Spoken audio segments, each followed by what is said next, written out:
Chair. I'd also like to introduce our attorney, Mary O'Grady, Andrew Dreschler with Strategic Telemetry, our Executive Director, Ray Bladeen, our Chief Technology Officer, Buck Forst, and our Deputy Executive Director, Christina Gomez. And then we have two additional staff members, Lisa Schmeling and Christy Olson, who are helping out. You guys don't mind waving?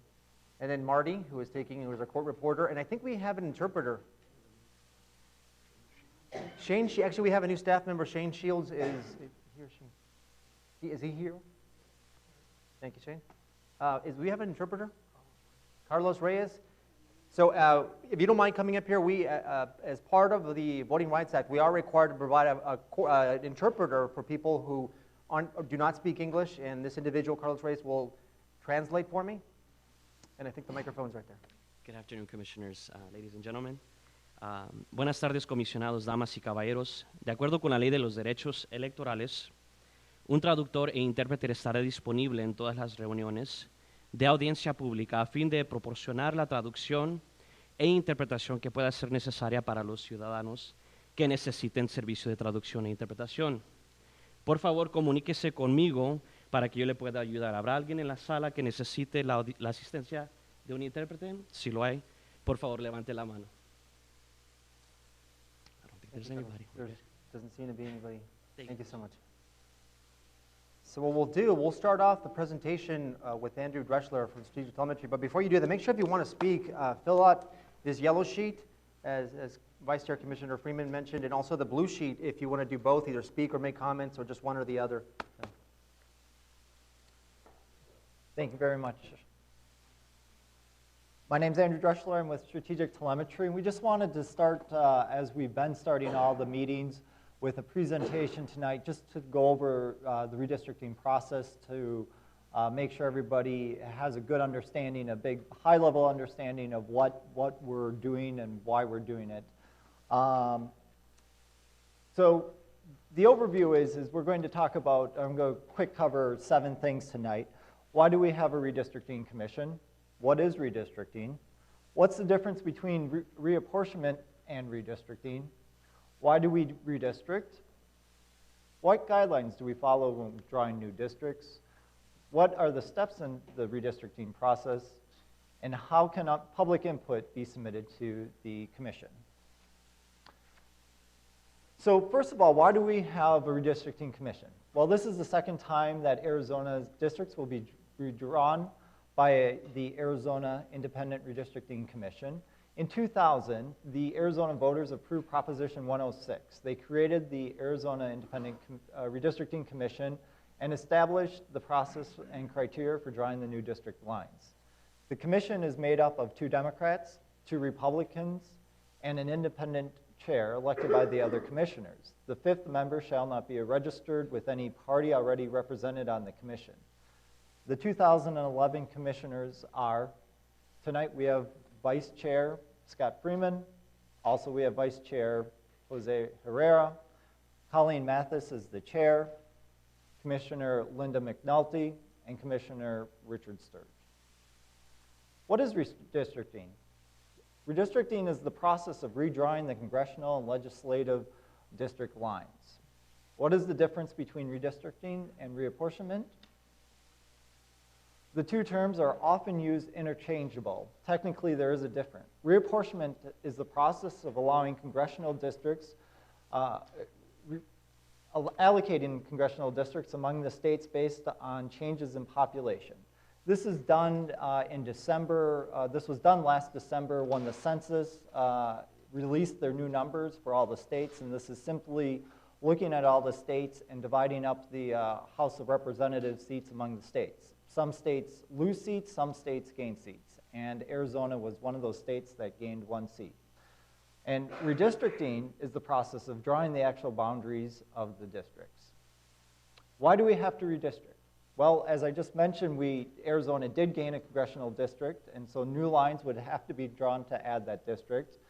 However, even if Arizona did not gain a district, we'd still have to redraw the congressional and legislative lines to account and change of population. The concept of 1 person, 1 vote dictates that there should be as close as the same number of people per district as possible. Because of the rate of population growth is different in areas throughout the state, the existing districts now have different populations. As you know, some areas in the state gained population, some lost, some gained more than others, so that's why we are redrawing all the lines. What guidelines need to be followed when drawing the new districts? A, we must comply with the U.S. Constitution and the Voter Rights Act. B, equal population. Criterion 1 and 2 are federally mandated. All plans must satisfy these two criteria. C, compact and contiguous. D, respect communities of interest. E, use visibly geographic feature, city, town, and county boundaries, and undivided census tract. F, create competitive districts where no significant detriment to other goals.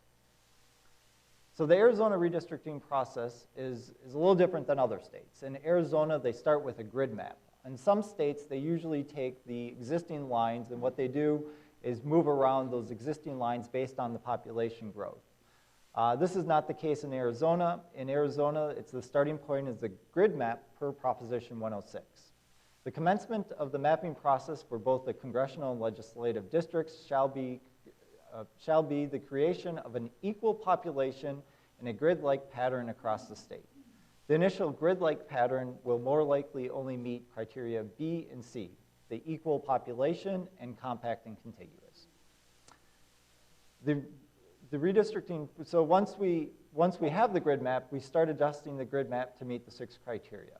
The Voting Rights Act, which is the Arizona's congressional and legislative districts must receive pre-clearance or approval from the Department of Justice or the federal court under Section 5 of the Voter Rights Act before they can take effect.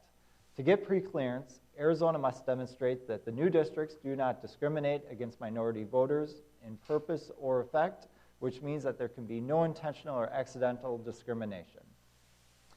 Under Section 5, Arizona's redistricting plans cannot be retrogressive. The plans cannot weaken or reduce minority voters' rights.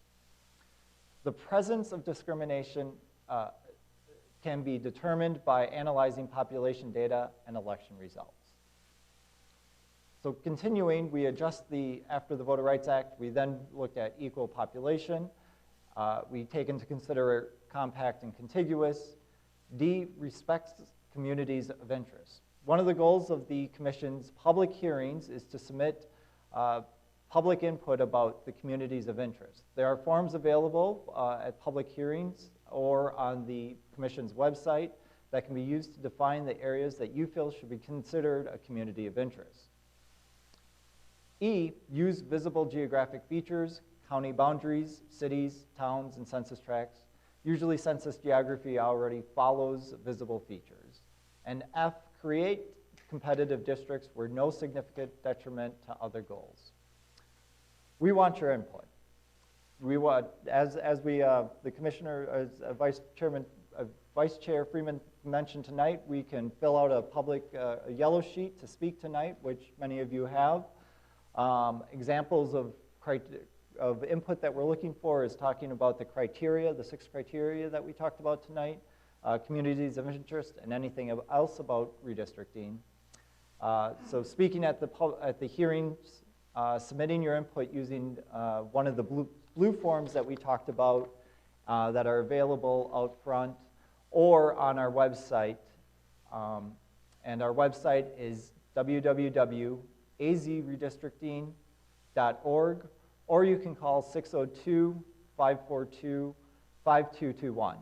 As I should mention, this is being broadcast, streamed over the internet, and so those individuals who are outside of the Phoenix area, we just have a toll-free number that's available, and that number is 877-REDISTRICT, and you can also find that on our website. Thank you very much. Thank you. Thank you, Mr. Dressler. Now, let's, as you know, we have, as I mentioned, that this is the 14th public hearing, and the 15th one will be tomorrow. So we try to attend as many as we can. We all have full-time jobs, so we try to get off of work and travel to the locations throughout the state. And I know that some of our commissioners weren't able to make it tonight. Commissioner Sturts Commissioner McNulty, and our chairwoman, Colleen Mathis. But as I said in previous meetings, if you don't mind saying hi to them, because they are watching. Say hi. Thank you. And also say hi to the people that are watching, streaming the video. Obviously, they're not able to attend, but they can. It's just as important as being here. So I thank you guys for being here, and I also thank the people that are in the audience that are viewing the streaming. Before we get started, what I want to do is just recap the number of people that have signed in so far for these meetings. As a total of 915 people have signed in for the 14 meetings. Well, the 13 meetings, not including this one. And a total of 509 people have spoke. Through the video stream, 785 people have watched the meetings from July 5th through August 5th. Total number of newsletter subscribers on our website, 855 through August 5th. And also unique visitors to our website, 785 through August 4th. So that's we're definitely reaching out to the community, and that is our goal. We want to get as much public input as possible. So if you have friends that are not yet involved or participating, encourage them to come. So, and the last thing before we get started, Commissioner Sturts had mentioned in a couple of meetings, which I would agree with, he has asked us to identify or come up with our own meaning of competitiveness. And I would encourage all of you that care about competitiveness or they care about the other issues to come up with your own definition. And what I'm going to use right now is a definition not of mine, not of the commission's, but a fellow member of the public, which I'm not going to use her name. This is her definition of competitiveness. It is one in which the ability to predict the outcome of the election is fairly low, and which no party fails to field candidates on a regular basis. That is her definition. And I'm assuming that most of you out there, if not all of you, care about competitiveness, whether you're a Republican, Democrat, Libertarian, as I care about competitiveness as I do, and I hope to hear your definition of competitiveness to honor Commissioner Sturts' request for a definition. So let's go ahead and get started. And what we'll do, if you guys, when we get started, please, in the audience, don't speak. If you want to speak, please fill out this form, and you're more than welcome to speak. But when people are speaking, please, let's keep it to a minimum out there. Our first speaker, what we'll do is we'll have 4-minute presentations, and we will be timed. And what I want to do, 4 minutes is quite enough. So we'll start, our friend here, Buck Forrest, our CTO, will be doing the timing, and we'll do 4 minutes, and we want to stick to those 4 minutes so we can get as much people speaking as possible. So our first speaker is Lynn St. Angelo. Are you here?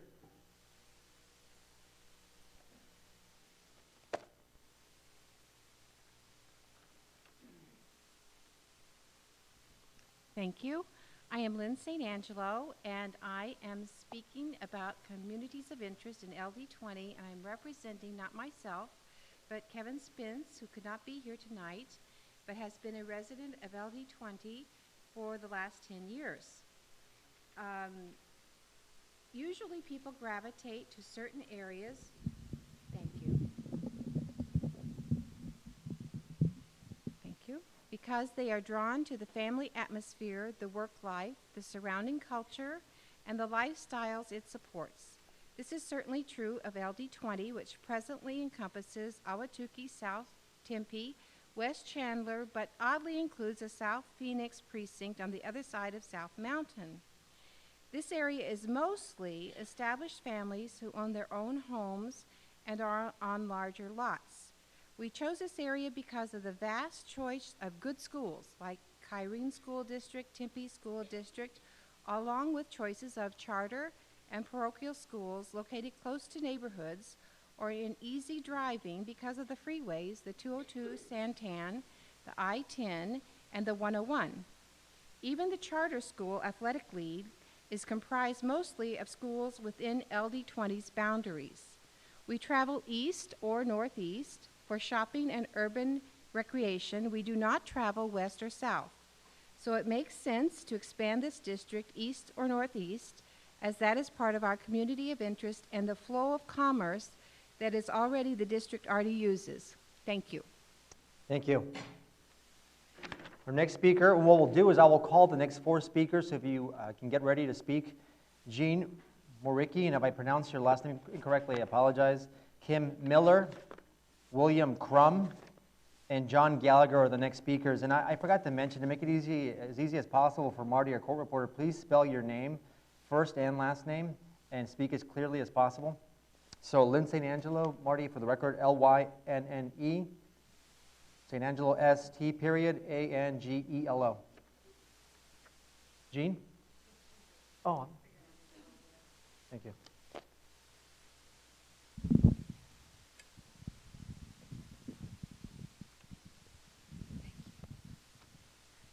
I just want to go on record to make sure that the process is fair, that the commission takes into consideration the disability community. We seem to be a group with no voice, and I'd like to see that change. Thank you, ma'am. As I mentioned, Kim Miller, William Crum, John Gallagher,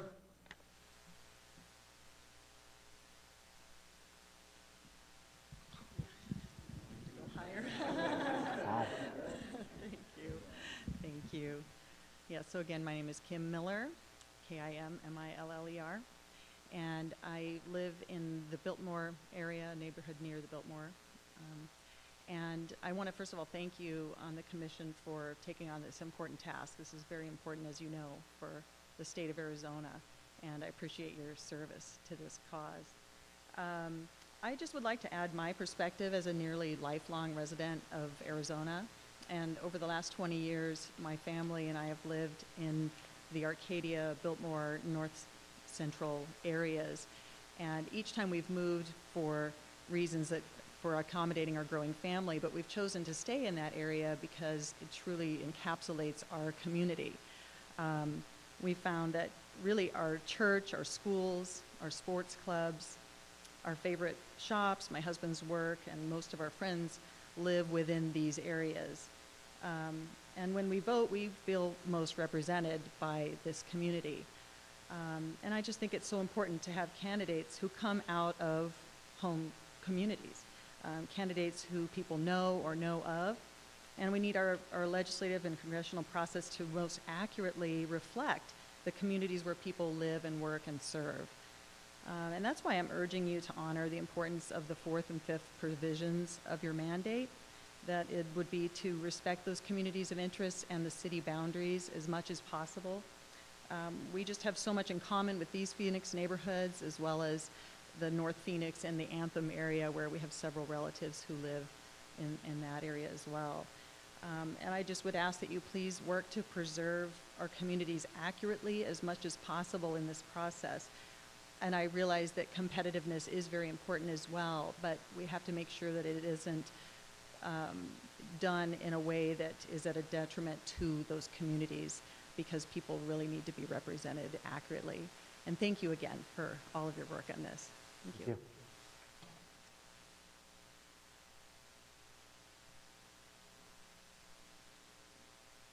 Name's William, that's W-I-L-L-I-A-M, Crum, C-R-U-M. Now, I'm going to give you a little bit of knowledge that the paper said. I don't know how much you know, but obviously the two largest districts are in Arizona are District CD2 and CD6. And I see a lot of natural boundaries that we can turn into our new legislative district, which is CD9. Most of the other districts, especially for the Congress, is pretty well set except for the two districts. And I would like to say that's all I'm worried about. And the only reason I'm worried about it is that's where I go every day. It's kind of hard for a guy who has 21 grandkids to actually worry about all the districts my grandkids live in. But I'd like to see it. I don't have to travel so far, so I know where they are. So what I want you to do, and since I'm the smallest party in the district, or in the Arizona, which is the Arizona Green Party, and I'm truly a Green, not a Republican, being a Green, is to actually, if you make the two major parties be competitive, I think I'm quite happy with that, and that's what I want you to do, whether it's my district or someone else's. Because I figured if you make them competitive, it makes me competitive to go out and try to steal a little bit from each side. So I don't know how else to put that, being that, you know, there's only 5,000 of us Greens in Arizona, but we love Arizona just like everybody else. We just want you guys to understand that the two big parties, it seems, that are big here are big in Washington, and they don't seem to be working for us, so we need to move them along. So that's basically what I got to say. You guys are doing a great job. This is my third meeting, and I can't see a better group of people to do this. Thank you. Mr. Quinn, for the record, can you spell your full name? I apologize. I'm losing my mind. It's only 11. I can do that. It's 11 letters. William, and my last name is Crum. Crum. And for the record, I'm the biggest crumb you'll ever see. Mr. Gallagher, John Gallagher.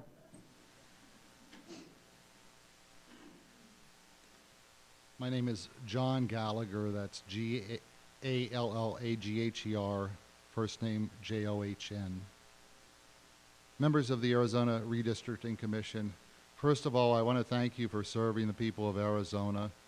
And this is probably a thankless job, and it takes a lot of time and energy, and I know you guys don't get paid for doing it, and I appreciate what you're doing. I want to talk to you about the starting point, which is equal populations. And specifically, I want to talk about how we account for prisons. Because while prison inmates can't vote, they are counted as residents for the purpose of redistricting in arriving at districts of equal population. Now, the way the commission did it last time... Ma'am, let's respect the speaker, please. Go ahead, sir. Oh, well, what the commission did last time is they counted inmates serving time in our prisons as residents of where that prison was located. And this is a problem, and it's likely unconstitutional. I'll tell you why I believe that. First of all, the Arizona State Constitution says a prison is not a residence. Arizona Constitution, Article 7, Section 3. For purposes of voting, no person shall be deemed to have gained or lost a residence by reason of being absent while confined in any public jail or prison. So the Arizona Constitution is pretty clear about that. So apart from it being unconstitutional, what's the problem? Well, the problem is that this artificially boosts the political representation of non-prisoners who, basically by counting the prison as people for getting equal population in the location, the people that live near that prison get more representation than they ought to. Now, what's the alternative? Well, you could count the prisoners as residents of where they resided before they became incarcerated.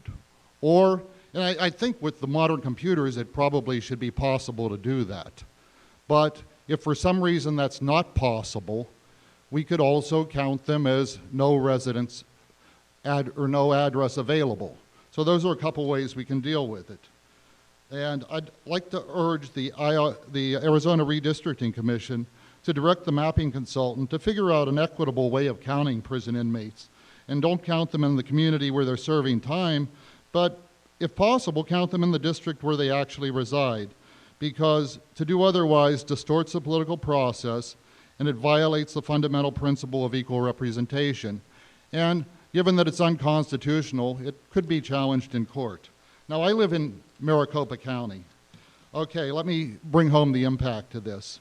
Maricopa County has 59% of Arizona's population. 64% of the people in our prisons come from Maricopa County. But Maricopa County only has 19% of the prison cells.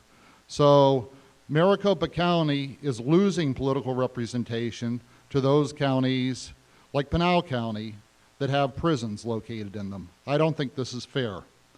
And it's also not fair to our minority communities because these people are counted as representing, as fulfilling the diversity requirements, but a lot more Latinos, American Indians are incarcerated than as a percentage of the population.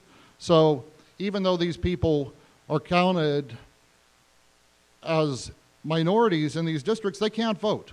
So they don't represent minority voters. They're not voters.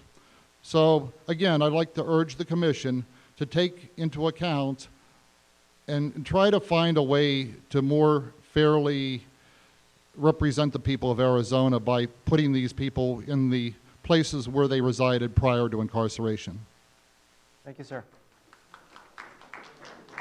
So we have Joe Murphy, David Lucier, Larry Mora, Bob Rosenberg, and Lauren Kuby are the next 5 speakers. Hello, Joe Murphy, M-U-R-P-H-Y. Joe is Joe. Anyway, I typed it out because I'm quoting some stuff. There's a lot of Republicans that are very angry. They feel threatened by the idea of fair and competitive districts. They've kind of created a sideshow all summer. They've attacked the chairwoman and more recently Commissioner Herrera. And these attacks I don't feel are based upon facts but on their partisanship. They're also hypocritical because whenever they attack the chairwoman for an omission on the IRC application, they blatantly ignore the fact that this panel has a Republican Commissioner, Richard Sturtz, who gave multiple false answers on his application. And please allow me to read the record from February 8th of the Arizona Daily Star. It reads, one of 2 Pima County Republicans vying for a spot on the state commission that will draw new political lines did not disclose that he owes delinquent property taxes or that he has been sued for fraud or a contract violation. That information is requested on his application. The same story also highlighted Mr. Sturtz's close ties to Jesse Kelly, the Republican who lost to Congresswoman Giffords last year. The Star reported that, and I quote, Kelly has a joint Saturday morning radio show with Mr. Sturtz. Kelly also volunteered to record a public radio, a public service announcement for his company Vision 360 earlier this year. The Arizona Republic and Tucson Weekly also reported about his application problems and his close ties to Jesse Kelly. So Sturtz cleared up his application, and Sturtz has a clear bias towards drawing friendly lines for a possible future candidate like Jesse Kelly. Where's the Tea Party outrage? Where are the calls for an investigation into Sturtz for his resignation? Every time a Republican stands here and claims that the commission is in the tank for one party, they are distorting the facts. This commission includes partisan interests, but it obviously includes a full range of them. And that's as it should be, and everybody should stop hyperventilating and let the commissioners do their job. Mr. Sturtz had a real nice quote from Judge Louise Brandeis, that publicity is justly commended as a remedy for social and industrial diseases. Sunlight is said to be the best disinfectant, electric light the most efficient policeman. Yet he has not made any attempts to shine the disinfectant spotlight on David Catalmi, Mike Ligberti, or their masters at Unfair Trust. They're here and they speak as lobbyists for the owners of their company. It should seem reasonable for a man like Mr. Sturtz, who has emphasized that concept several times publicly, to be willing to set the example himself by fully disclosing the extent of his ties to Jesse Kelly and Doug Martin. And Mr. Sturtz, who was listed as a host for the radio show since becoming commissioner, for making the recordings that he's made on the show open for public scrutiny.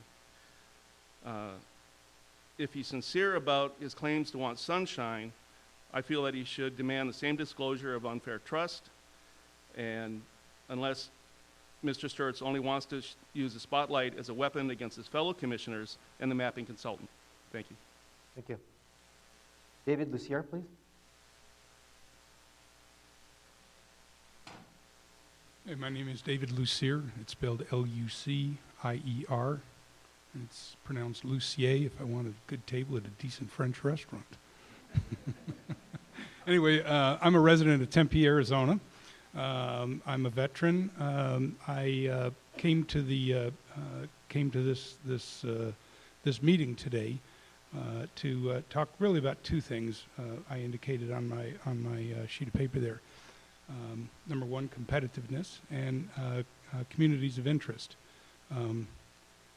Rather competing elements, I would think. My belief here is that Arizona, as well as a lot of other places, we get the system that we get because they're not competitive, and we have closed primaries. Those are the two root causes that I see that could use improvement in our system. Again, I think that those two competing elements are hard to balance, but it's paramount and most important that they do get the balance. Communities of interest are important, but then we get a whole lot of sameness and a whole lot of homogeny. And so, and competitiveness, I think, brings out just that. People come out, they voice their opinions, they act and react, and the outcome is much, much better. So those are my two areas of interest. I hope that you would consider those probably the two most important. There are some other considerations, but those are by statutory requirement, I believe. So if you could take a look at those two, give those particular review, and I'd appreciate it. And thank you for the work that you do, and appreciate you putting in the effort. Thank you. Thank you, sir.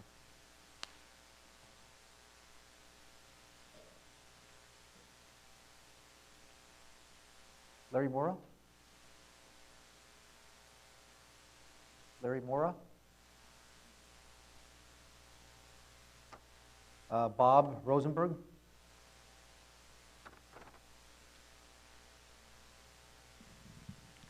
Mr. Co-Chair and Mr. Co-Chair, for the record, my name is Bob Rosenberg, Bob with one O. Rosenberg is R-O-S-E-N-B-E-R-G. I was born in Phoenix and have lived here most of my life. Over on the wall there is a plaque dedicated to Nina Pulliam. This room is named after her. Her husband, Gene Pulliam, was the owner and publisher of the Arizona Republic and the Phoenix Gazette, Phoenix Newspapers Incorporated, for many decades.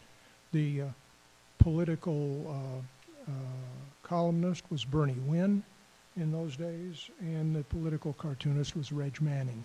I ask you to keep those things in mind because we're going to do a Wayback Machine thing in a moment. Before I go further, I want to thank both of you and the other commissioners who may and probably are watching over the internet. You have taken on a thankless job, and I want to be one of those who thanks you for the courage and the fortitude to do that. Some people have suggested that the Arizona legislature is polarized. Some people have suggested that the Congress is polarized. I agree with them. But I remember, now it's Wayback Machine time, I remember in the 1960s when the Republicans in the House of Representatives were led by Burton Barr, and the Democrats were led by Art Hamilton. And in the Senate, the Republicans were led by Dave Krett, and the Democrats were led by Harold Giss. And when Harold Giss was no longer there, Alfredo Gutierrez led the Democrats. And nobody in Arizona, then or now, was more firmly attached to his political convictions than any one of those five people. They were steadfast as Republicans or as Democrats, and they worked together as partners to do the people's business, and they were close personal friends. Give you a quick example of the friendship and the cordiality. We are in the Burton Bar Central Library. You just heard me talk about Burton Bar. The man who led the charge to get this library named after Burton Bar, the Republican leader in the House, was Art Hamilton, his opposite member in the Democratic Party in the House. So what I'm going to ask you to do is, to the extent you can, create competitive districts, because I am of the firm opinion that that will tend to bring back a spirit of collegiality and cordiality in the Arizona legislature. Thank you very much. Thank you, sir.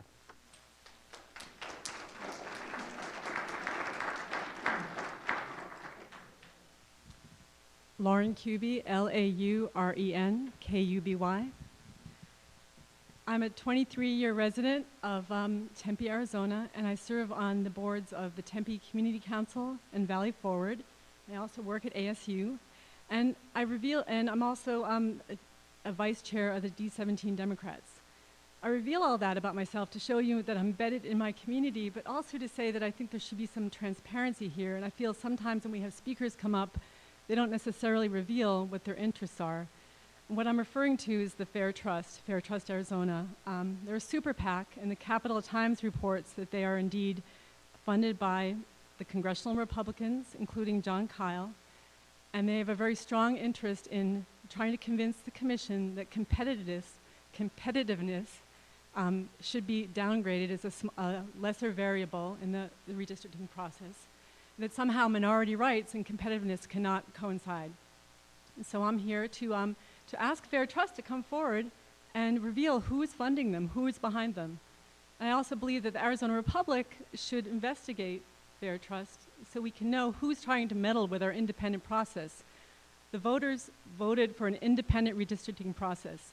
And for a shadowy group like this to sort of stand behind their shadowy,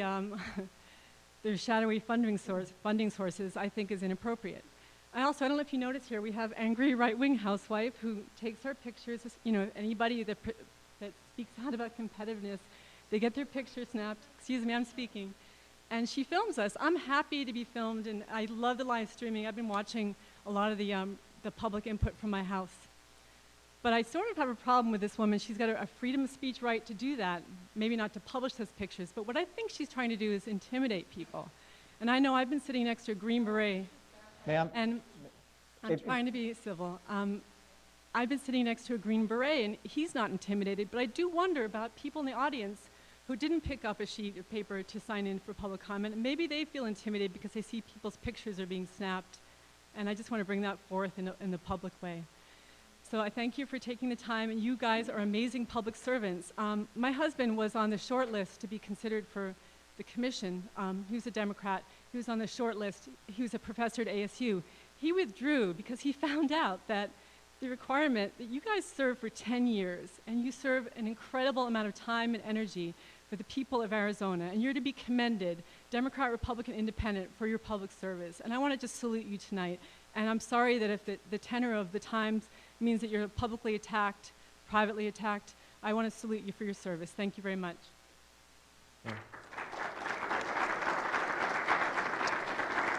Our next four speakers are Roman Ullman, and he's an officer with the Alliance of Retired Americans, Stephen Anderson with Planned Parenthood, Genevieve Vega, and Lisa Glow representing herself.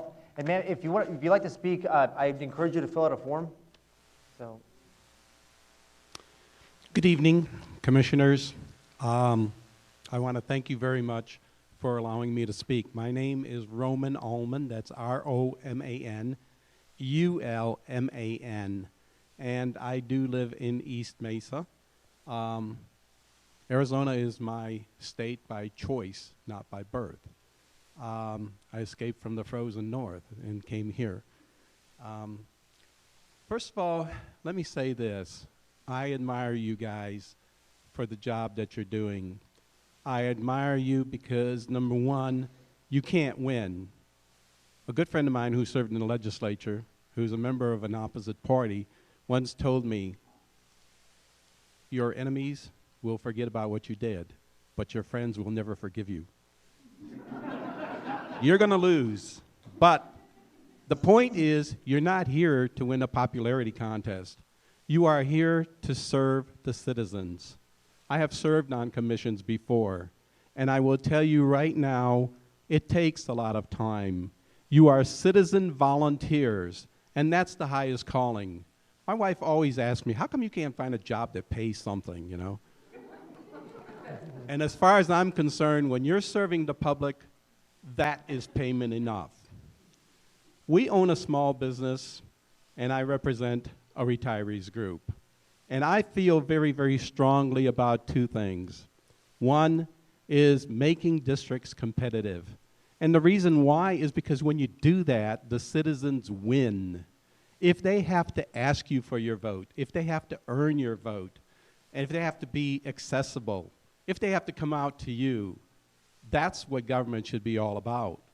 If they live in a district that is not competitive, unfortunately, it's human nature to only go to the group that elects you. I happen to live in a Republican district. I happen to like the people who represent me, but I'll be darned if they ever came to a meeting where I'm at, you know. And I'd be happy to go to where they're at, but I never get notified about their meetings. When you make districts competitive, the people win. I know you cannot make all of them competitive, but if you were to say make 10 districts where it's a safe Republican district, 10 districts where it's a safe Democratic district, and 10 districts that are competitive, this state will benefit a lot. The other thing that I believe in is compact districts. Don't break up groups. If it's a Native American district, keep it that way. If it is based upon religion, keep it that way. If it is based upon, common work locations, keep it that way.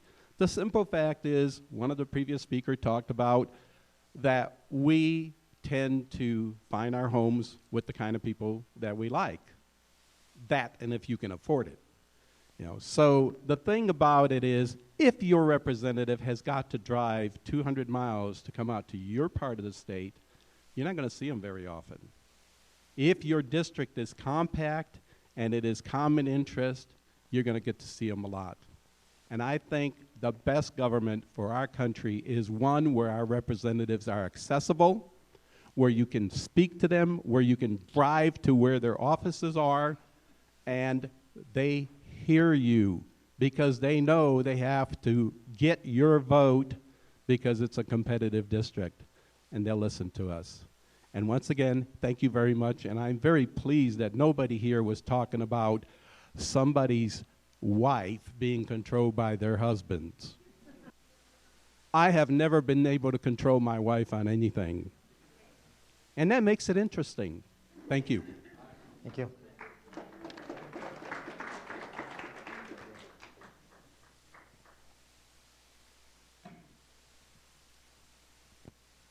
My name is Stephen Anderson, S-T-E-P-H-E-N, A-N-D-E-R-S-O-N. Members of the Commission, good evening. As I indicated, I am Stephen Anderson, and I am a Planned Parenthood volunteer.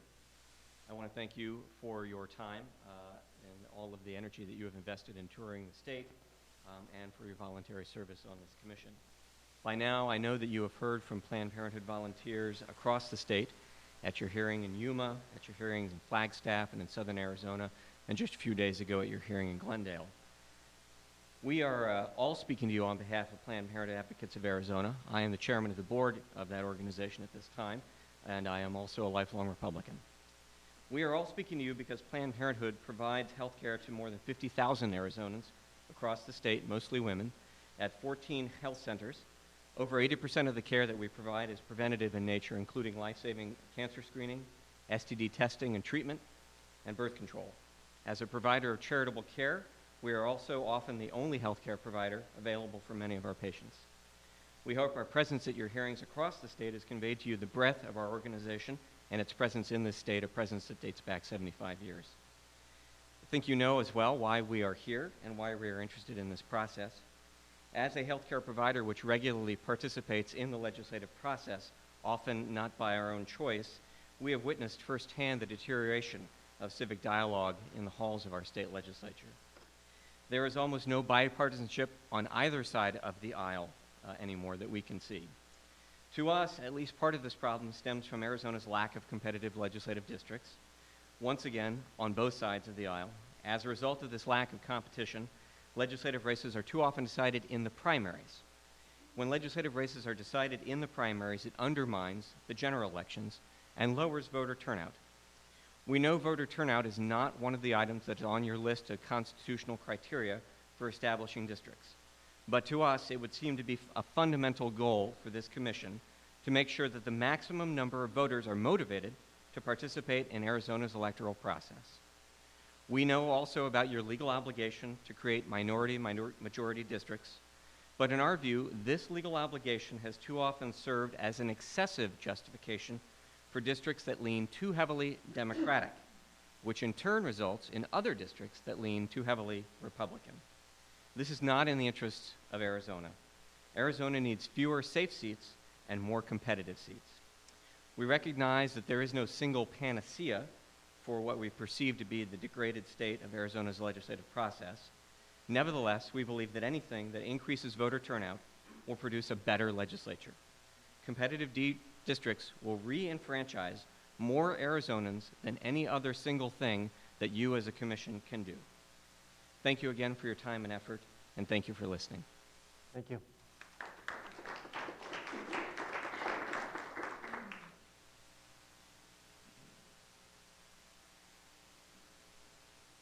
Genevieve? Hi, Genevieve Vega, Genevieve, last name Vega, Vega.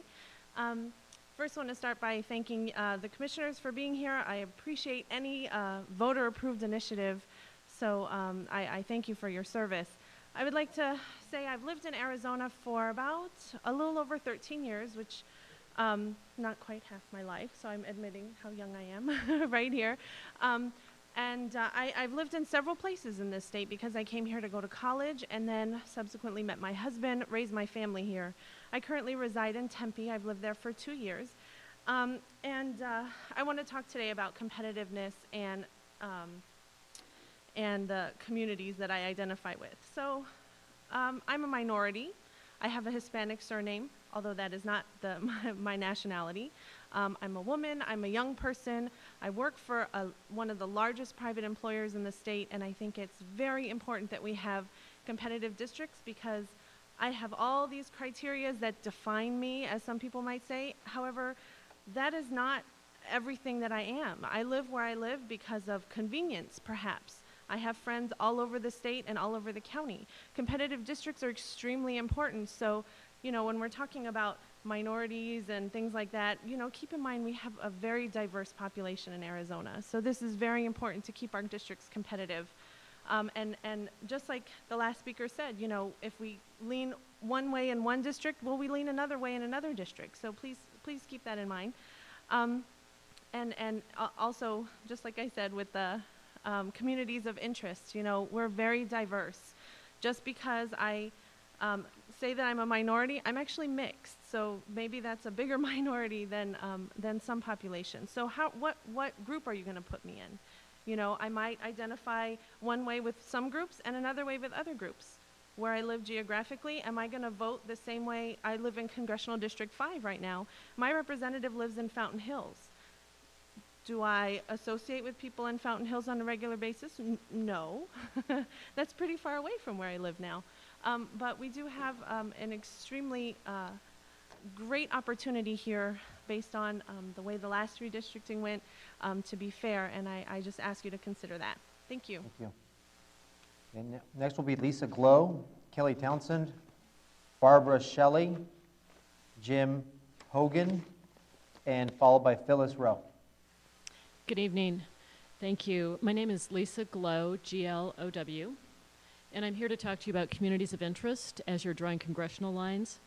I've lived in the Valley since about 1991, and until recently I lived downtown for about 17 years. I currently live in the north North Quarter area.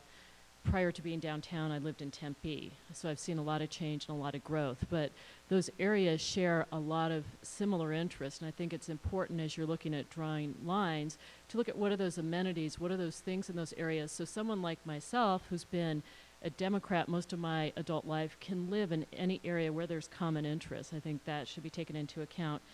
Some of the common issues, urban living, now we're connected by the light rail. While I live in North Central Phoenix, my kids go to school downtown, I work downtown, I use those amenities. Same with Tempe, the Arcadia area. There's a lot of commonality in those regions. So I think looking at linking the 202 corridor, thinking about the fact that people are able to move into so many different regions and what they're looking for, I'd like to be taken into account so I can be represented living in any of those different areas. Thank you.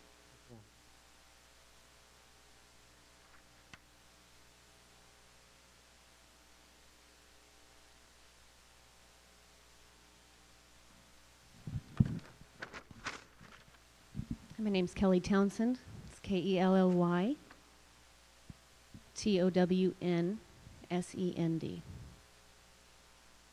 This is my third time coming to visit you guys. And the first time I came, I was concerned with a mapping consultant, strategic telemetry, and their affiliations with progressive candidates and their attempts to get them elected to Congress. Sorry, I can't see you. Just for a minute. The second time I came was to South Phoenix, and that was a concern with the application of Colleen Mathis and her omission of a family member. She forgot that her husband was a family member and that he was employed by a Democrat. So, and now tonight I'm finding out that there's some other omissions on and mistakes on some applications. And I am the first to say that any sort of deception on this commission is not tolerated. So we will be fact-checking those claims that you made, sir, and speaking to the Attorney General regarding those. Since I saw you last, I've now found that when I was not at one of the meetings, it was said that the Tea Party, in specific by Mr. Herrera, was to move past these issues and to get to the mapping process, which I understand where you're coming from because I know we have deadlines. However, this commission is under investigation by the Attorney General. And now this morning, I'm seeing a statement by the Attorney General, specifically to you, Mr. Herrera, stating that you will cooperate and that you have made a statement that you will not speak, take any kind of interview from him, and that you're basically closing the door on this process. That's very concerning to me. And as I represent Greater Phoenix Tea Party, as you know, we are very interested in transparency. It was talked about a light being shown on this process, and it's funny, that was the same thing I was going to say. I think for those of us who aren't as familiar with this process, we need to know what's going on. And the reason this is being investigated is you're shredding the papers of the documents you used to determine which mapping company you were going to use, and the various other things that are going on. I don't think it's right to ask us to just move past illegal actions by this commission. That would be like, you know, just let's not think about the bank robber and what he did. Let's just continue to work with him. I can't do that. I cannot look past the accusations. I'm not saying they're true, but the accusations. And we will be waiting for what the Attorney General says. But I'm asking you here tonight to please cooperate with the Attorney General so that we know what it is that you have to say. Because to operate in the dark is shameful for our state. Thank you, ma'am. Barbara Shelley.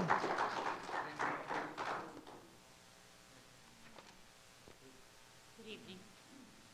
Barbara Shelley is B-A-R-B-A-R-A-S-H-E-L-L-E-Y. And you may take my picture if you'd like. Ma'am? No, I'm just saying. Ma'am, talking to the mic, please. And oh, I'm sorry.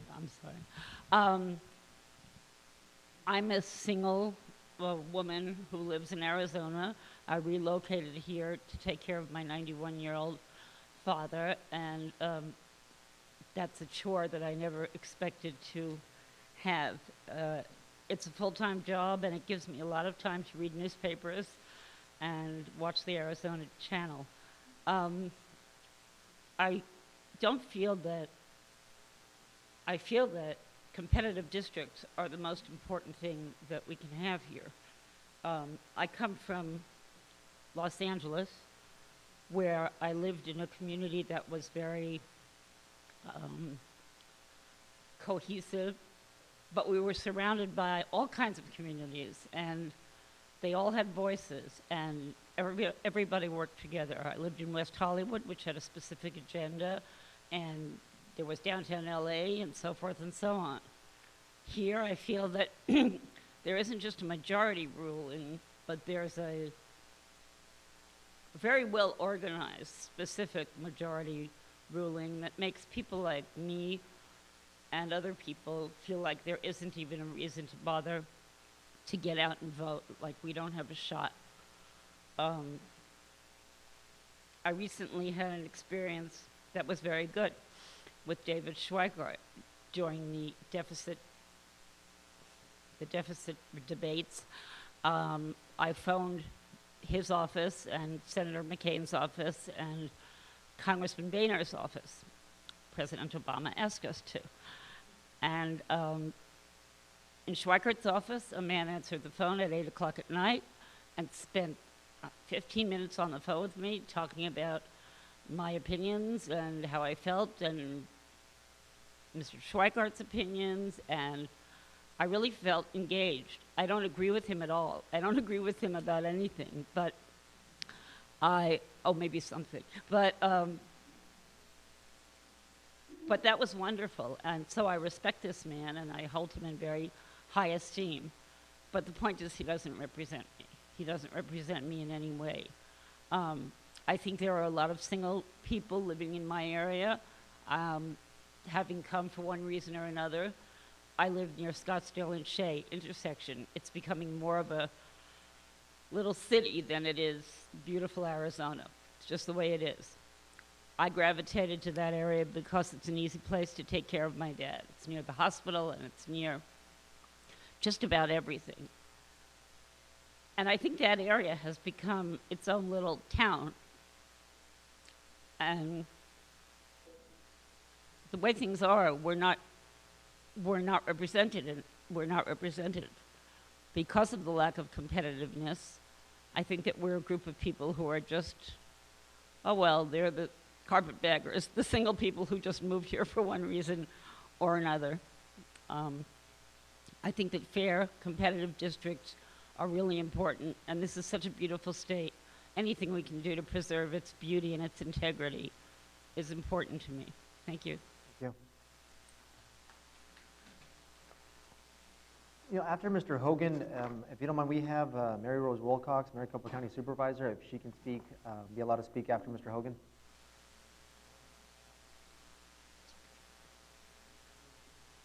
My name is Jim Hogan, H-O-G-A-N. I'm a resident of Scottsdale, have lived there for 50 years. I'm a veteran. And I get nostalgic for Arizona and Scottsdale the way it was 30, 40 years ago, in which there was a real collegiality, a real working together. The community came much more before political concerns or ideology. We had Barry Goldwater, and he certainly was strong on ideology, but he also loved Arizona, and he also did a lot of crossing over the aisles and a lot of things that I just don't see today. And we have a problem across the country, I think, in terms of not having competitiveness. That's my major concern. I'd put it above community. I'd put it above everything else. I live in LD8. It's about 47 or 48% Republican, and 20-something Democrat and 20-something independent. Now, what chance do you think a Democrat or an independent has in running in that district? I've been, you know, a hard political worker for the last 10 years, but if, I guess I would say thank you for what you're doing, and I think you have a very powerful job. I don't know of anybody who has the power to change Arizona like you people do at the end of this process. You really do. You can return us to a more civil kind of place, because when people don't have to compete for their political jobs, you get the extremes on both sides. You get the far right and you get the far left, and neither of those represent me. And so I would just ask you to break your backs to try to make it as competitive as you can. If you can do it in almost all of the districts, you will change Arizona back to the place where we were 20, 30 years ago, and where we should be for the next 20 or 30 years for our kids and grandkids. Thank you.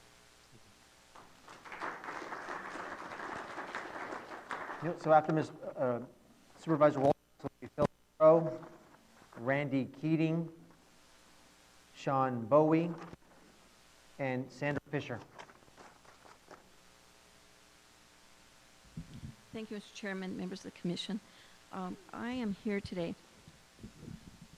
Thank you. Okay, I'm a little bit shorter, but I am here today as an active participant in redistricting. For the past 2 decades, I was very, very involved and feel it is very important to reach out to the community as you are doing. I want to praise you for all of the hearings you've been having and the tremendous amount of people who've been coming.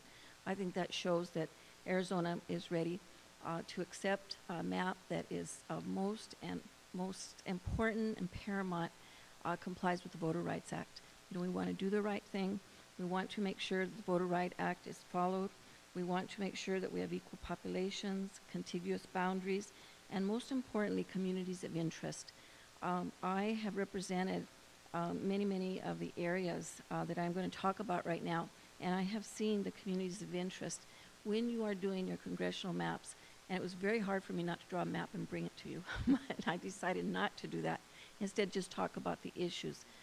When you consider the Voter Rights Act, you look at communities of interest, and the areas I would like to talk to you about, including in one congressional, would be the city of Tolleson, Cashin, historic Glendale, West Phoenix, Maryvale, Isaac neighborhoods, and Central Phoenix, keeping the historic neighborhoods represented in one district.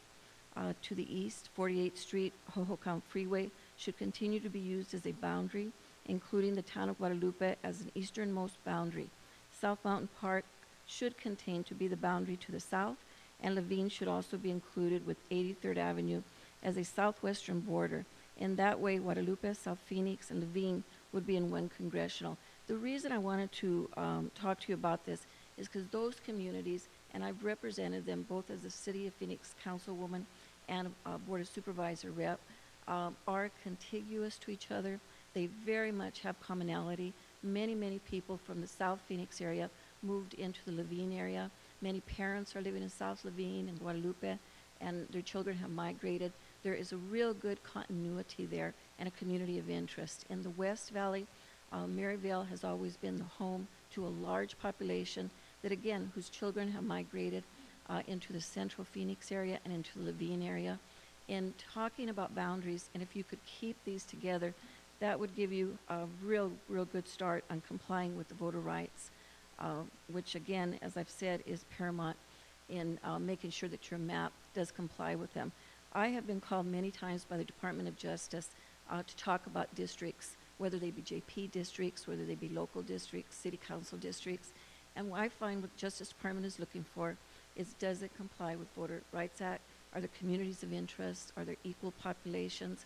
I know many people have talked about competitiveness, and if you follow the Voter Rights Act, competitive comes in, but the other things that I've mentioned far outweigh that. So I would ask that you look at that. It also is a guide for the legislative districts. Many of the areas that you'll be looking at in Central, South, and West Phoenix particularly have their communities of interest. I've just mentioned one, the Levine, Guadalupe, South Mountain area. That has always traditionally voted together. The Maryvale, Isaac, and Central Phoenix have made up another district, and those districts rely on each other. In representing them as elected official, I know the coordination that goes in. There's roads that were built so that people could travel quite easily throughout those districts. There's job nodes that many people can live and work in the same area. So I would hope that you take those things into consideration, and I will be available if there are any more questions for me. Thank you. Thank you very much.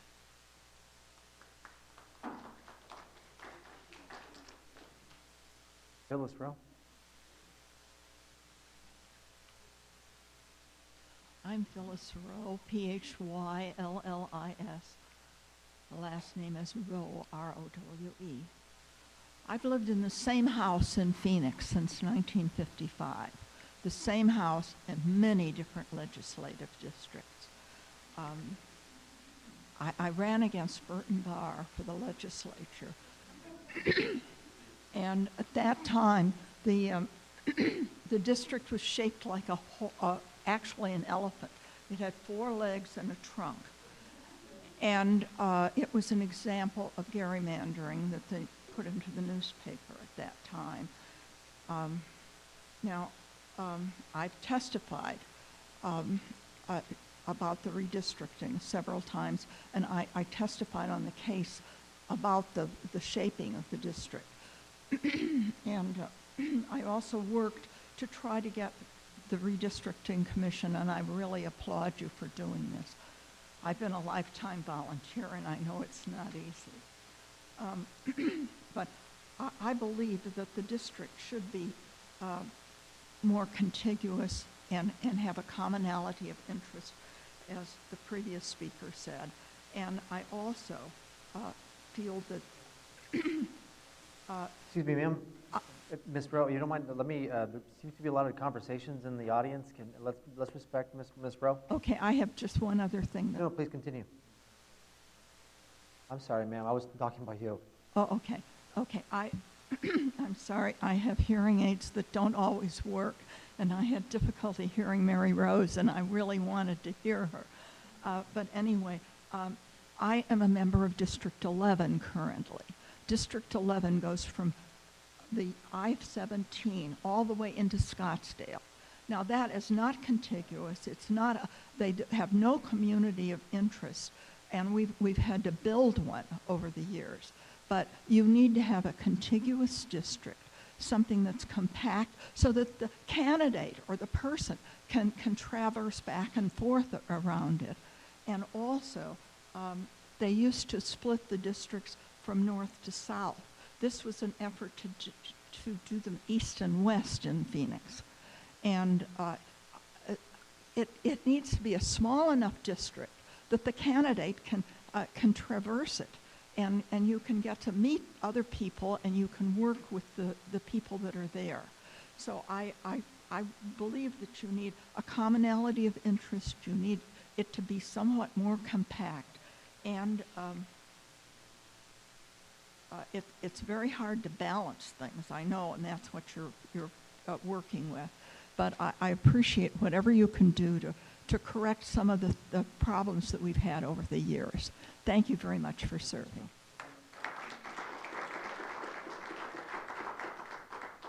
Again, I'd like to remind the audience, please don't speak while others are speaking. I would appreciate that. Randy Keating.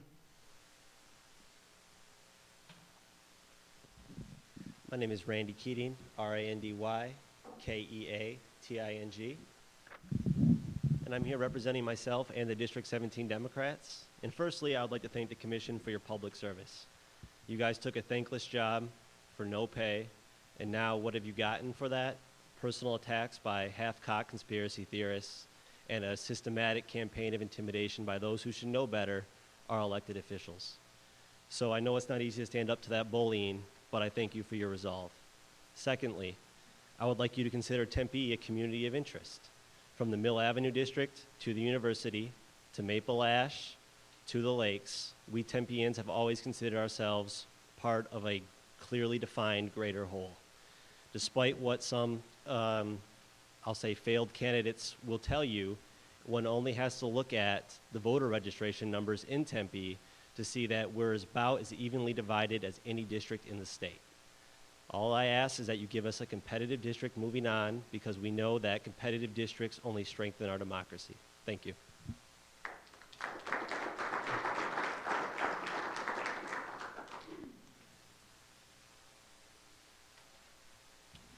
Good evening, Sean, S-E-A-N, Bowie, B-O-W-I-E. I want to thank the Commission again for allowing everybody to speak tonight. This is my fourth meeting, I believe it is. Sorry. Okay, thank you. And in these meetings, I've been talking about my own community of Legislative District 20, which is comprised of Ahwatukee, Tempe, and West Chandler. I've lived in the district for about 17 years now, which is, I think, about 2/3 of my life, believe it or not. And one of the things that, you know, myself and others have been saying over from the district, both Democrats and Republicans, is that there are several communities of interest in our district that we would like to see protected and be maintained in our district. A couple weeks ago at the South Mountain meeting, myself and Senator John McComish both agreed about a lot of things. Now, he's a Republican and I'm a Democrat, but we both believe that Legislative District 20 should abide by, or the new District 20 should abide by three criteria.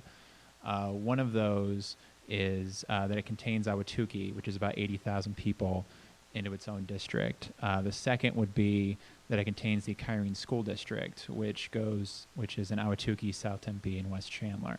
And the third is that it be truly competitive in every single election. Now, right now, District 20 has two of those three things, and it's very close to having the third.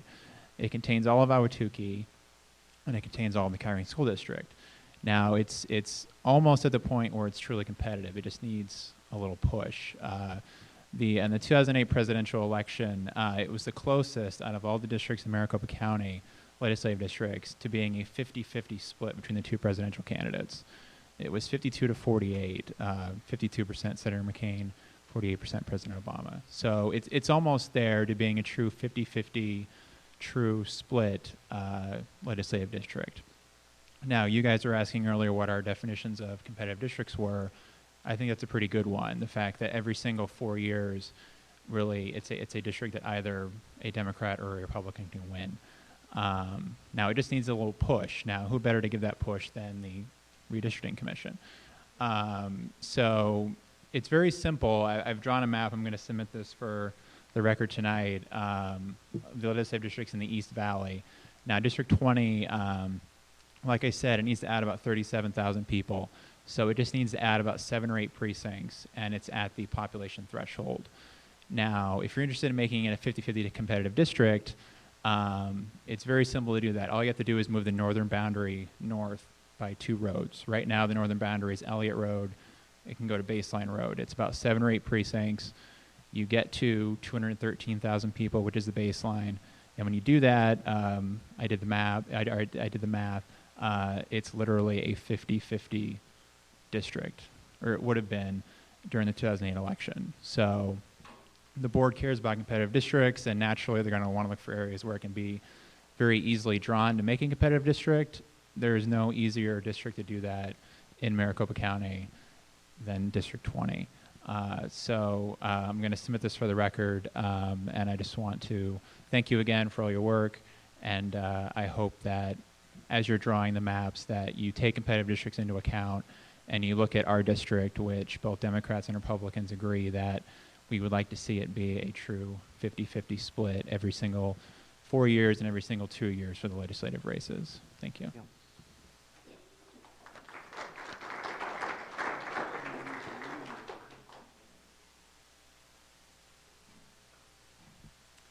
Hi, my name is Sandra Fisher. That's SANDRAFISCHER. I want to thank the Commission for their hard work and for holding these public hearings to complete the job that you have been called to do. I am here to speak to this Commission on behalf of myself and my community of Southwest Mesa, Arizona. As to the issue of Colleen Mathis being independent and her husband having worked for Democrats, I do not understand why this raises questions as to her ability to act as an independent voice of this Commission. If James Carville, Bill Clinton's campaign manager against George H.W. Bush, and Mr. Carville's wife, Mary Madeline, who was George W. Bush's and Dick Cheney's assistant until 2003, could live together, raise 2 daughters, and neither of those parties had an issue regarding influence, then there should be no problem with Ms. Mathis serving as the chair of this commission and making a completely independent decision that is right for Arizona. Mr. Carville and Miss Madeline were extremely active in their respective parties prior to their marriage and have now been married 18 years and still going strong. If the national parties can accept consultants with spouses who belong to separate parties, then so should Arizona. I have complete confidence that Ms. Mathis can speak for herself and live in the same household with someone who may have a different opinion. This issue should be forever closed. As for my community in Southwest Mesa, I have been the chair of the Democratic Legislative District 21 since November 2010, and the chair of my neighborhood, Marlboro Mesa's Christmas Toy Drive, since 2002. I have lived in Marlboro Mesa since August 1996, and my husband and I have raised our son in that neighborhood. My son has attended the public schools assigned to our neighborhood and received an excellent education despite the state's inability to properly fund public education. My son will be graduating from Dobson High in May 2012 and has already committed to serve in the Army. I am proud to be a Mesa resident and live in the state of Arizona, and I want to see Arizona rise from the bottom to show this nation that the people can be heard and a better community results from their voice. My concern for this commission is that without competitive districts comprised of adequate representation from communities of interest, my voice, as well as that of those who share my values, will not be heard. The Republican chair of District 21, Paul Brierly, provided some great comments at the public hearing in Mesa regarding LD 21. Our district is not compact and does not properly benefit all of the communities of interest included in it. Most of LD 21 is in Chandler. However, I live in Southwest Mesa, which is in Congressional District 5, while the rest of my district is in Congressional District 6. Mr. Brierly was correct that creating a legislative district that crosses congressional district lines breaks up communities of interest and less of a voice in each of their congressional districts because of this split membership. The part of LD 21 that is in Mesa is such a small part of Congressional District 5 that our voice is but a whisper. It is imperative during this redistricting process that this commission consider keeping communities of interest together when drawing the congressional district lines, because the additional congressional district for Arizona that you will create will most likely be in the East Valley. That includes Mesa, Chandler, Gilbert, Tempe, Sun Lakes, and Queen Creek. I ask that you strongly consider communities of interest such as city boundaries, neighborhood boundaries, etc., when you draw the congressional and legislative lines. Finally, it is also crucial to consider that legislative districts be compact. With my district being so spread out, it is difficult to keep members informed and able to attend meetings due to lack of funding a central place to hold meetings at times that people are available to attend. Our parties would be better served if we could keep each district within a certain mile radius so that no one part of the, I'm almost done. I'll submit this, submit this for. Thank you so much. The next 5 speakers, and again, please, let's stick to the 4 minutes. I think 4 minutes is more than enough. Carol Comito, Jane McNamara, John M. Johnson, Jim Williams, followed by Stephen Ochoa.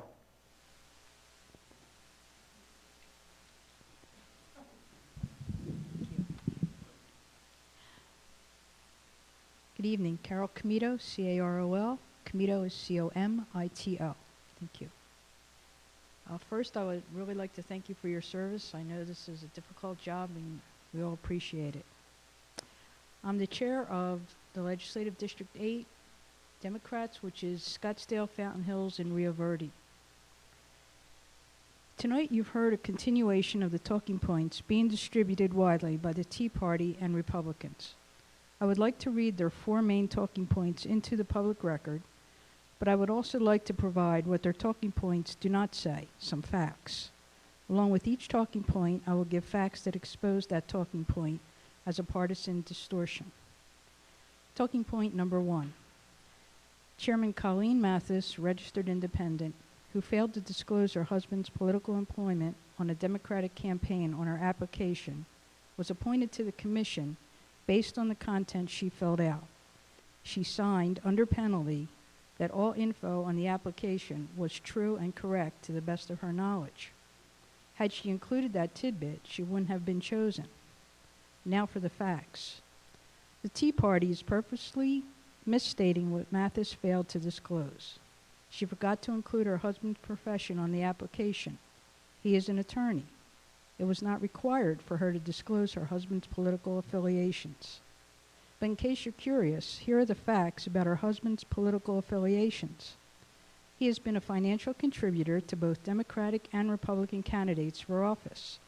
In fact, he was even worked for the Republican office holders, something the Tea Party purposefully does not mention. The Tea Party's argument relies on guilt by association. The fact is that Colleen Mathis is a registered independent. Talking point number 2.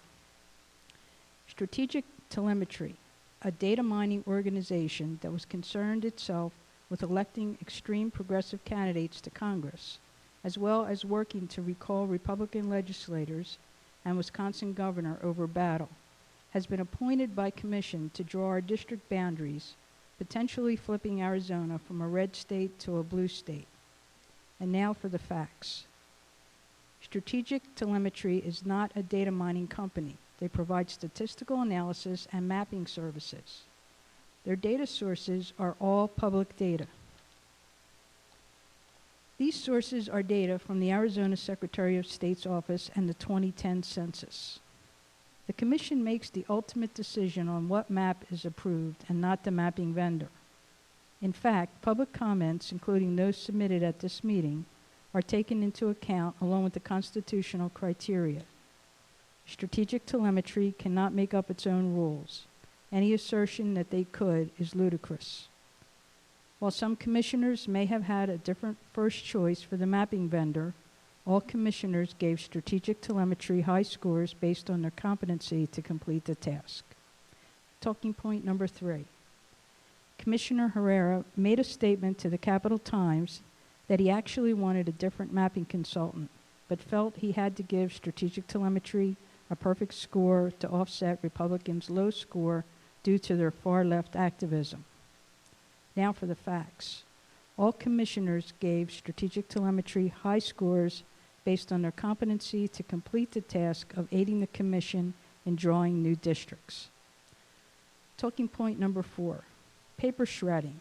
In a process that was supposed to be open to the public, the commission held multiple closed-door meetings, including the deliberation about who to select as mapping consultant. The documents that scored each company were shredded and reportedly had written comments about each of the companies. Ma'am, thank you so much. Do you mind submitting, would you like to submit that for the record? Thank you. Before, this makes McNamara, Marty, let's take a, do you mind, you want to take a break? Yes. Let's take a, is 10 minutes, Marty? Is 5-minute break then. Let's do a 5-minute break. Okay, let's go ahead and get started. Marty, you ready? Okay, let's go ahead and get started with Jane McNamara, John M. Johnson, Jim Willis, and then followed by Stephen Ochoa. Hi, my name's Jane McNamara, JaneMcNamara.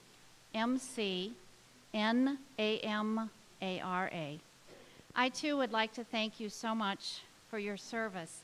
I know your job isn't easy. And I'm here tonight because my job isn't very easy either. I'm a school teacher in Arizona. I teach high school in Phoenix, and school starts Monday. At our convocation earlier this week, when our superintendent spoke to all employees, he said that our legislature had cut funding for education in Arizona by 26% over the last 4 years. That's a staggering percentage. And I think that those of us who are involved in education do a pretty good job of making do. But I'm not sure that that's good enough for Arizona. And I think you folks have a unique opportunity to really help Arizona return to the kind of state that supports education, K through 12 and at the university level as well.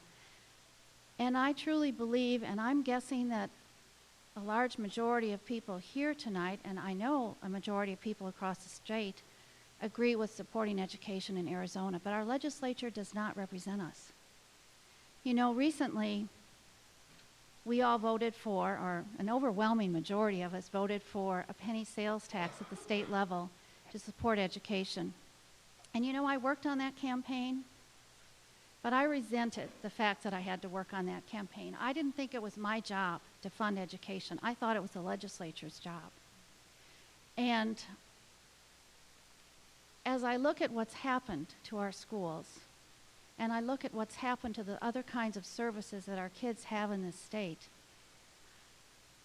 I get frustrated. And I know a lot of people are frustrated. And it seems to me the only avenue we have is to get involved in politics. And I am a Democrat, and I'm a proud Democrat. And I've worked my entire adult life to try to provide the kinds of services that I think not only my own kids want, or what I'd like for my own kids, but for everybody's kids and grandkids. And in Arizona, we have this very unique situation now where if you're involved in politics and you're in one of probably 26 or 27 districts in Arizona, you don't have a real opportunity to run a competitive candidate. And we elect our representatives in primaries. And that's not right. And when you look at the kind of support that we see in our state for our schools and our kids, we somehow have to change that. You asked earlier what our definition for competition might be. And you know, my definition would be that in at least a majority of our 30 legislative districts in Arizona, you could come out as either a Democrat or a Republican and have a chance of winning in November. And that, I think, truly would return our state to the kind of place that we would all be proud to live in. Currently, there's just no question that people get elected who are able to ignore their neighborhoods. And I think we need somehow to make our representatives accountable to families and kids and communities. Thank you very much.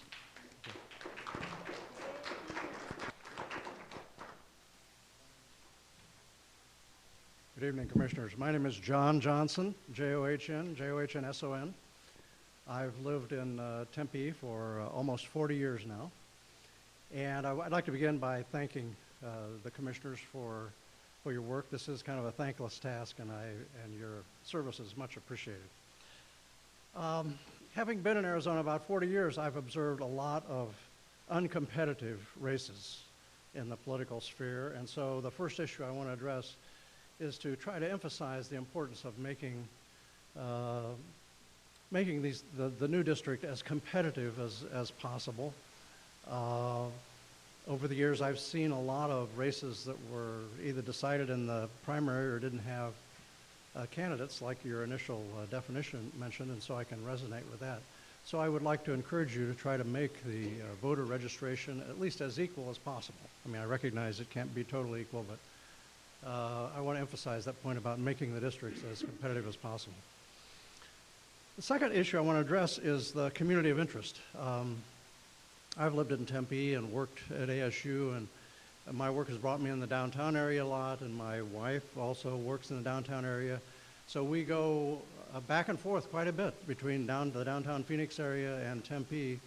And I strongly feel that the downtown Phoenix area and South Scottsdale and Tempe, the Arcadia district, and so forth, reflect a natural community of interest, and it's a diverse community with a lot of commonalities and interchanges between the arts and music and university area and so forth, tied together, of course, by the light rail. And this seems to me to be kind of a natural community of interest. I know for me personally, I come down here a lot to attend sports events, in addition to my work events, and so it really seems that this is kind of a natural community of interest. And thank you very much for your time. Thank you. Jim Williams?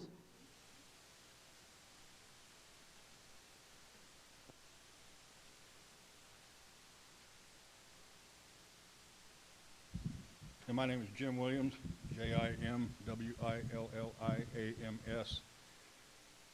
I just want to ask Strategic Telemetry to define the parameters of what a community of interest is and what is a transportation corridor.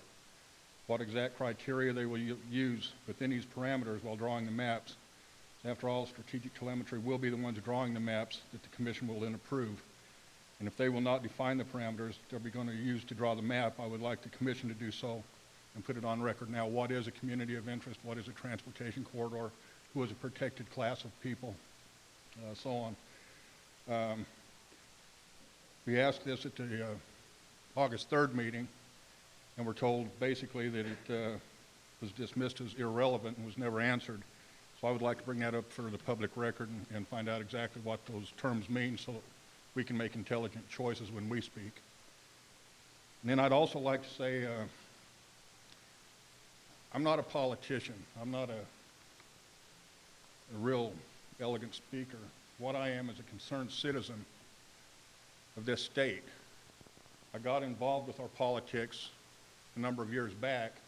I work hard, I go to meetings, I do what I can for my state and for my city. And I take offense to the people who have made comments about angry, hate-mongering Tea Party people or half-cocked conspiracy theorists. I'm a conspiracy theorist, maybe, but I'm not half-cocked, believe it. I'm all the way there. It's easy to see when you work as hard as you do, and you go out and you pass out flyers and you work to see that laws get passed and things happen in this state, and the laws pass overwhelmingly, and then you get sued by the government, the federal government, because they say, oh, that law is not constitutional, that law is not right, we can't have that law. Well, you tell me, what am I supposed to think in the process? I voted, I worked, I campaigned for it, lobbied, or whatever you want to call it, pass out flyers. And my vote doesn't count because now I'm getting sued, or my state's getting sued by the federal government because somebody doesn't like that law. Okay. Sir, please, go ahead. So, things have been, brought up about the way this commission was appointed. I think that's a part of what we have a right to know. If we get up here and we point out things that we thought were indiscretions or things we'd like to know about the appointing of this commission, we should be able to do so without being attacked for being an angry housewife or being told to go to hell or being called conspiracy theorists and nuts. We have a right to know what we want to know also. The Tea Party's attacked nobody, and we've been attacked at every meeting, verbally. I want that on the record. Thank you, sir. Stephen Ochoa.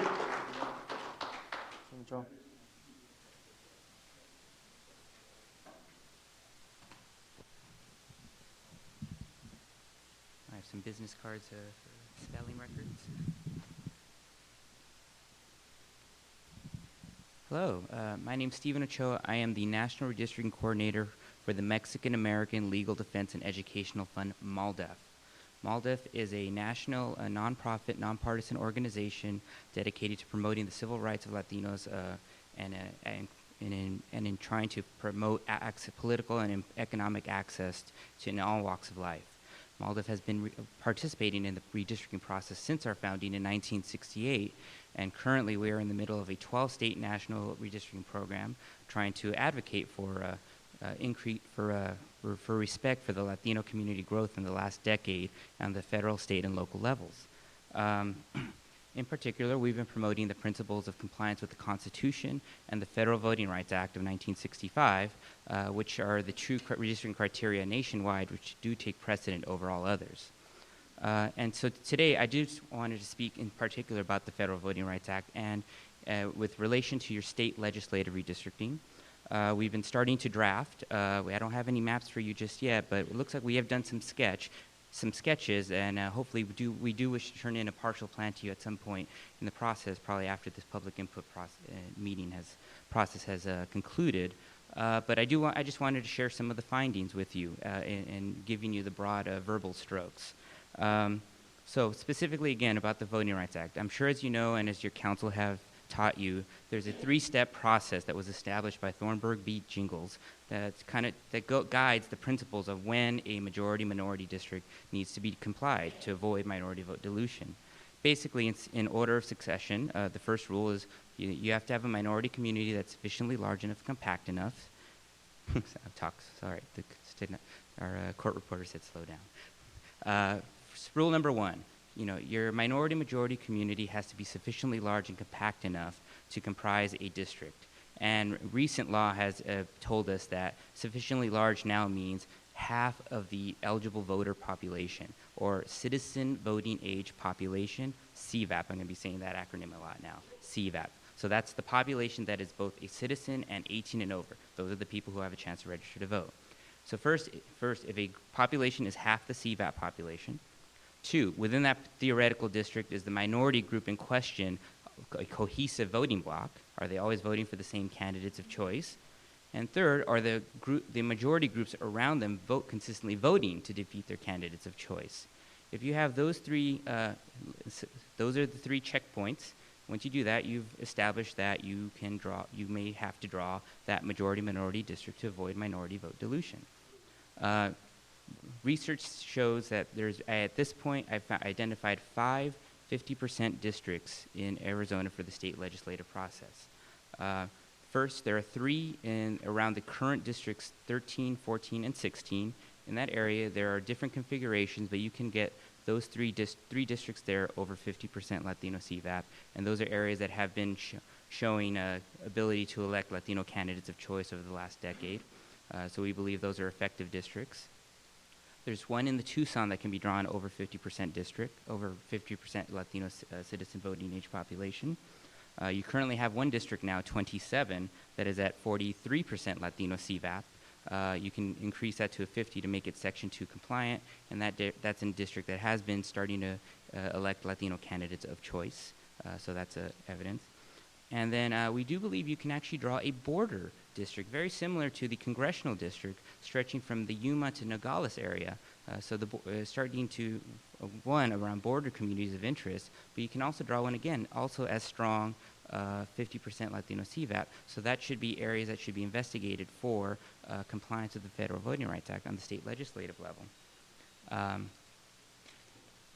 In closing, I just want to say thank you very much for your service. As a redistrictor, I truly know how thankless the job can be, and I'm at your service if you ever need it. And if you'd like to submit that for the record, you can give that to our attorney.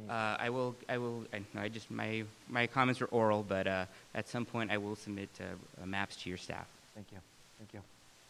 Now, it is 8 o'clock, so what I would like to do, if you don't mind, I would like to limit the comments to 3.5 minutes so we can get everyone in, hopefully before 9 o'clock. We still have plenty. I didn't expect this many when we first started. You'll have 5 minutes for those of you that still want to speak and have not to submit one of these forms. After the 5 minutes, we will no longer accept comments. So if you would like to speak, please fill out a form. Again, 3.5 minutes.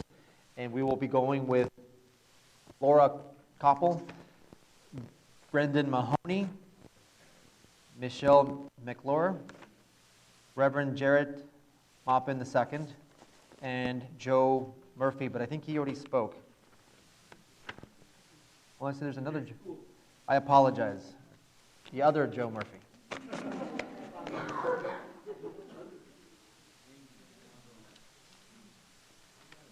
Laura Koppel, Laura Copple. Thank you to the commission. Once again, I think many of us have vocalized our appreciation for your work as a volunteer in the Democratic Party, hours and hours and hours. I understand that it's any volunteer position is oftentimes thankless, but I want to thank you. I represent the Scottsdale, Fountain Hills district, District 8, and I am not concerned whatsoever, personally, about communities of interest, because I feel that every representative in our state legislature has an effect on me. It's not just my 2 representatives and senator, it's the whole body, because decisions are made for the entire state that affect all of us. I'm much more concerned about competitive districts. As a gentleman earlier noted, there's probably not a lot of hope to change the face of my own district, given the surroundings, given the geography. But I am concerned about having more competitive districts in the state. I'm also concerned about Commissioner Sturts and his influence on the Tea Party, his radio show, he was appointed to be a fair commissioner, but I feel that he's been manipulating this process by making pleas by email to Tea Party members to attend these meetings and claim that they're independents. Please, let's hold your comments to yourself and allow the lady to speak. So I'd like to go on record as being very concerned about a member of this commission and his radio show, his emails suggesting that Tea Party members come here and claim that they're independents. And that's it. Thank you. Yeah.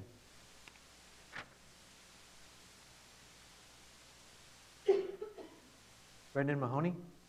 Brendan Mahoney? Michelle McClure? McClure? Oh, I was way off. Michelle Melchiorre, M-I-C-H-E-L-L-E, M-E-L-C-H-I-O-R-R-E. M-E-L-C-H-I-O-R-R-E. Yeah? I wanted to tell you about my day last Monday, and it's important to redistricting. That's the day where I had the money to pay for my electric bill and my cable bill and my water bill. It's that one time every month where the money's actually there to do it. And I'm really aware of the fact that there before the grace of God go I, if somehow something in my equation of finances got messed up, that I wouldn't actually be able to do that. What was really weird about last Monday is that I also had to go have a biopsy because I found a lump. And in a way I knew it was okay because I had the money to pay my utility bills. I also had insurance to go and get go get the biopsy after my mammogram. Even though it was a harrowing week last week, I knew that whatever it was going to be at the end of the week, I was going to be taken care of. Now, I can tell you, this month in Arizona, there's a woman like me who no longer has unemployment insurance, and she's a single woman without kids, and so she cannot get access, she cannot get on Medicaid in our state. When you guys talk about competitive districts, I'm going to give you another C word. We've got all these C words. We've got competitive districts, contiguous, compactness, communities of interest.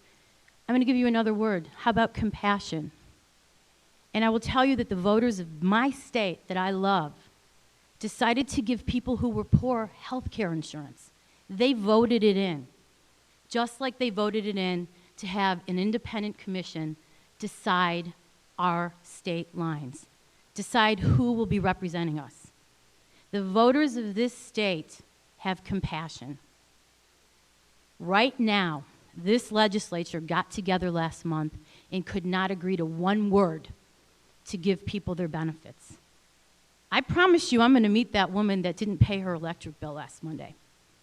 And she might be the same woman that has a lump, but because she can't get access, because she doesn't have kids, she can't get taken care of. This does not represent my state. My state said we take care of people here. You know, I don't quote the Bible very often, but there's one passage I live my life by. Whatsoever you do unto the least of my brother, you do unto me. We are not doing that right now in Arizona. And if you want to talk about communities of interest, I don't know one person that agreed with those decisions. Not one who thought it was a good idea not to extend unemployment. Not one who thought it was okay to say that we're going to cut 100,000 plus people from access. And God forbid you don't have your renewal date, because then you will not be able to get back on as well. All I'm asking you to do when you consider these lines is giving people a voice in this state that is effectively represented in our legislature. Because right now, those folks got together last month and decided it was okay for poor people to not have food. It was okay for them not to take their checks and go to Arizona grocery stores and Arizona gas stations and Arizona businesses and spend their money. Where do these folks go, guys? That's my question now. Where do they go? Thank you. Thank you, ma'am. Reverend Jared P. Maupin.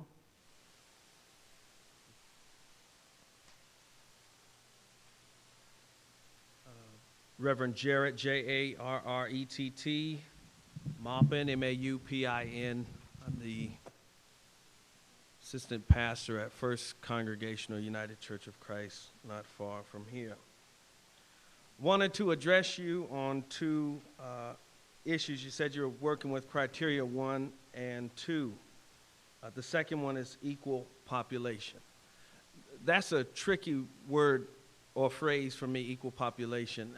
And it's important for me that you work as a commission to have competitive districts, but also to maintain those districts that protect communities of common interest, particularly people of color, African Americans, and Latinos. There are those that feel that predominantly minority districts are not fair, but I contend that they are. I look at equal population, and I can't help but think of the data released by the U.S. Treasury Department from the latest census that showed that in 2009, the median income for white families was $139,000 and some odd dollars.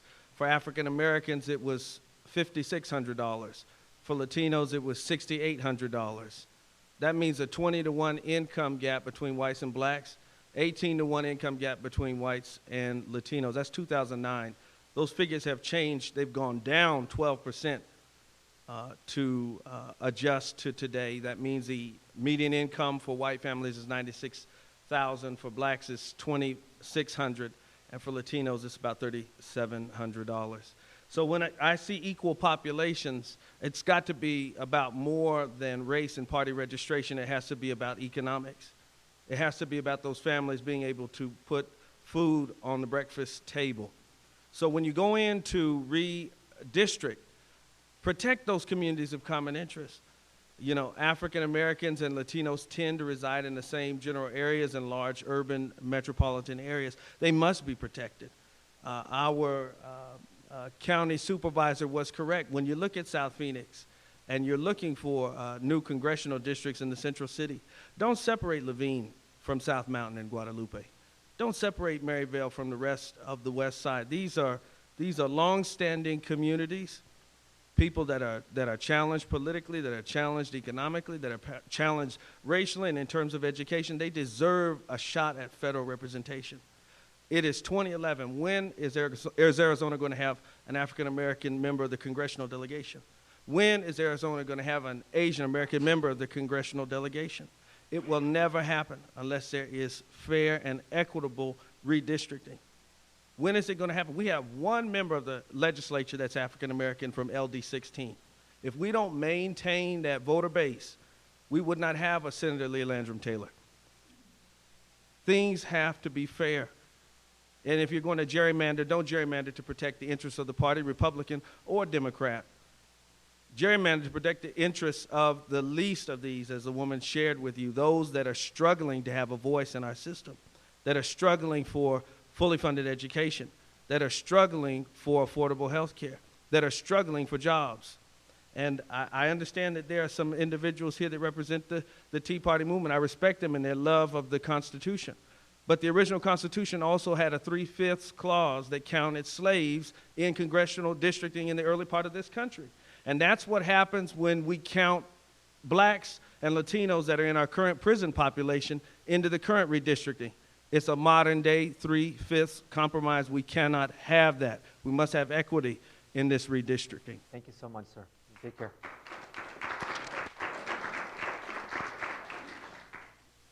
The other Joe Murphy?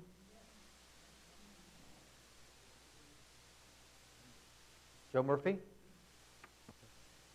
Wes, so we'll have Wes Harris, Karen Garrett, Jeanette Fish, Ken Clark, followed by Gordon Posner. Okay, it's Wesley Harris, W-E-S-L-E-Y, H-A-R-R-I-S. Thank you very much for this forum.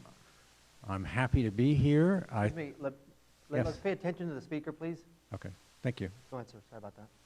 Okay, for clarity and transparency, I'm a Tea Party advocate.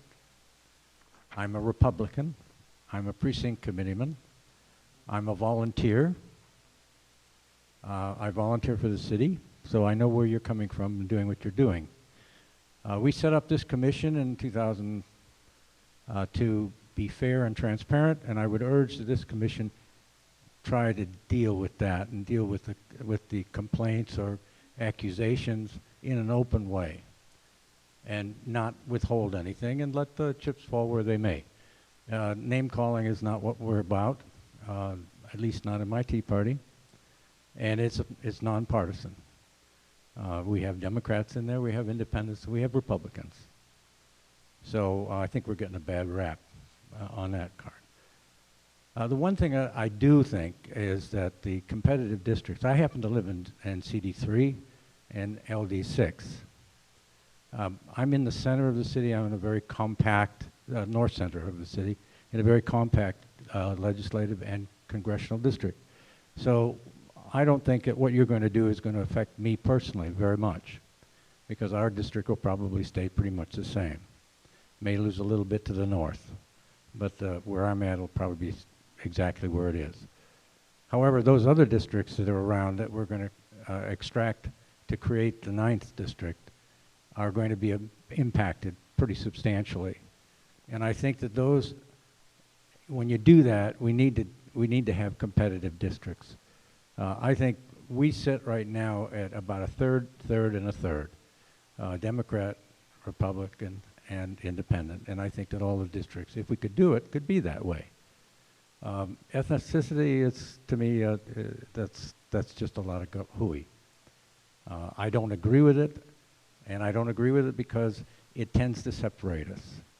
This is a melting pot. We're supposed to be all congealed together, and yet there are those that want to split us apart. They want to hyphenate who we are. And a hyphenation, I'm an American. I happen to be of Polish extraction on one side and Scottish extraction on the other.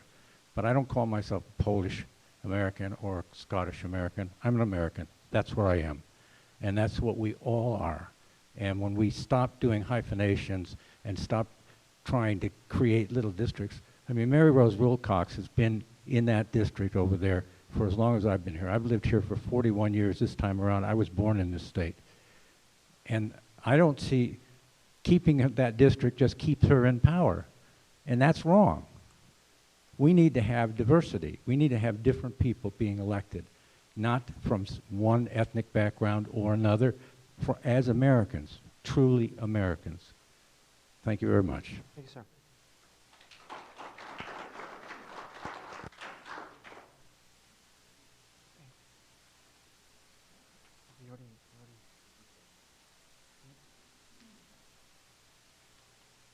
Hi, my name is Karen Garrett, K-A-R-E-N, G-A-R-R-E-T-T. I'm going to make this very short and sweet.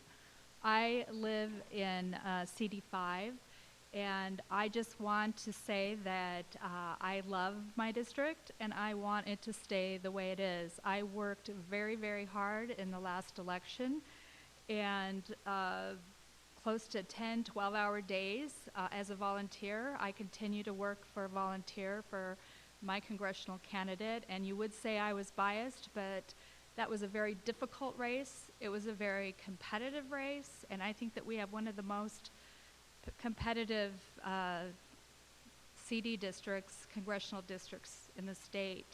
I don't know as much about the legislature, and in coming to these meetings, I really look forward to learning more because I realize that there is a lot that I have to learn about that process. I am in Legislative District 7, and I feel very represented there, but I don't know a lot about the legislative process here in the state. But that's basically, I think that we've been focusing in these meetings, this is the third I've attended, too much on competitiveness.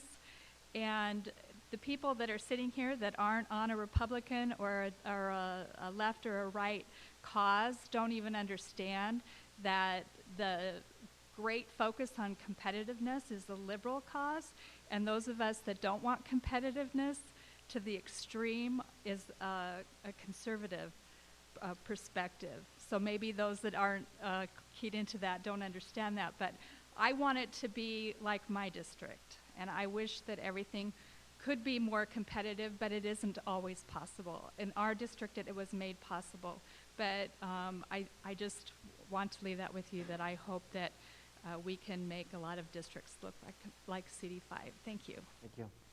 Jeanette Fish? Good evening, Commissioners. My name is Jeanette Fish. That's Jeannette.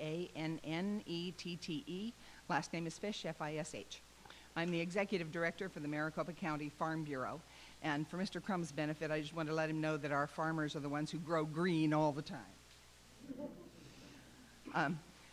It may seem a little strange to be here right in the middle of downtown Phoenix to talk about rural Arizona. I'm feeling a little bit like a mule at a llama convention. But I do want to talk about how Arizona is different and different parts of Arizona are different. I don't really know why Arizona changed over to change its district system so that it concentrates all the power in Phoenix, the Phoenix metropolitan area. In the United States, Congress represents the population, but the Senate gives equal representation to all of the states, regardless whether it's Wyoming or Rhode Island, Texas, or California. But here in Arizona, we don't do that. We give Phoenix metro area with 2/3 of the population control over everything. So I'm here to ask for rural agricultural areas to be able to choose their own representatives without being overpowered by Metro Phoenix. Let us have legislative districts and at least one, maybe two congressional districts where we can elect someone who knows what we're talking about when we talk about transportation rules for roadsiders or hay squeezes. This actually is a question that needs to be dealt with on both the federal and the state level. Voters in rural areas frequently have different viewpoints on issues than their city neighbors do. Farmers and ranchers have different views and a great deal more experience with issues such as land use, federal lands, natural resources, water, rural health, and many other things. We need representation at our state and congressional level who do understand our points of view. Specifically for Maricopa County, the area encompassing the communities of Buckeye, Wickenburg, Aguila, and points west and south of there are rural, and they should go in a rural district. On the east side, Queen Creek and Apache Junction still maintain a little bit of their rural characteristics, and they should be included in rural districts, including areas east and south of those counties. And I thank you for letting me give this input. Thank you. Ken Clark?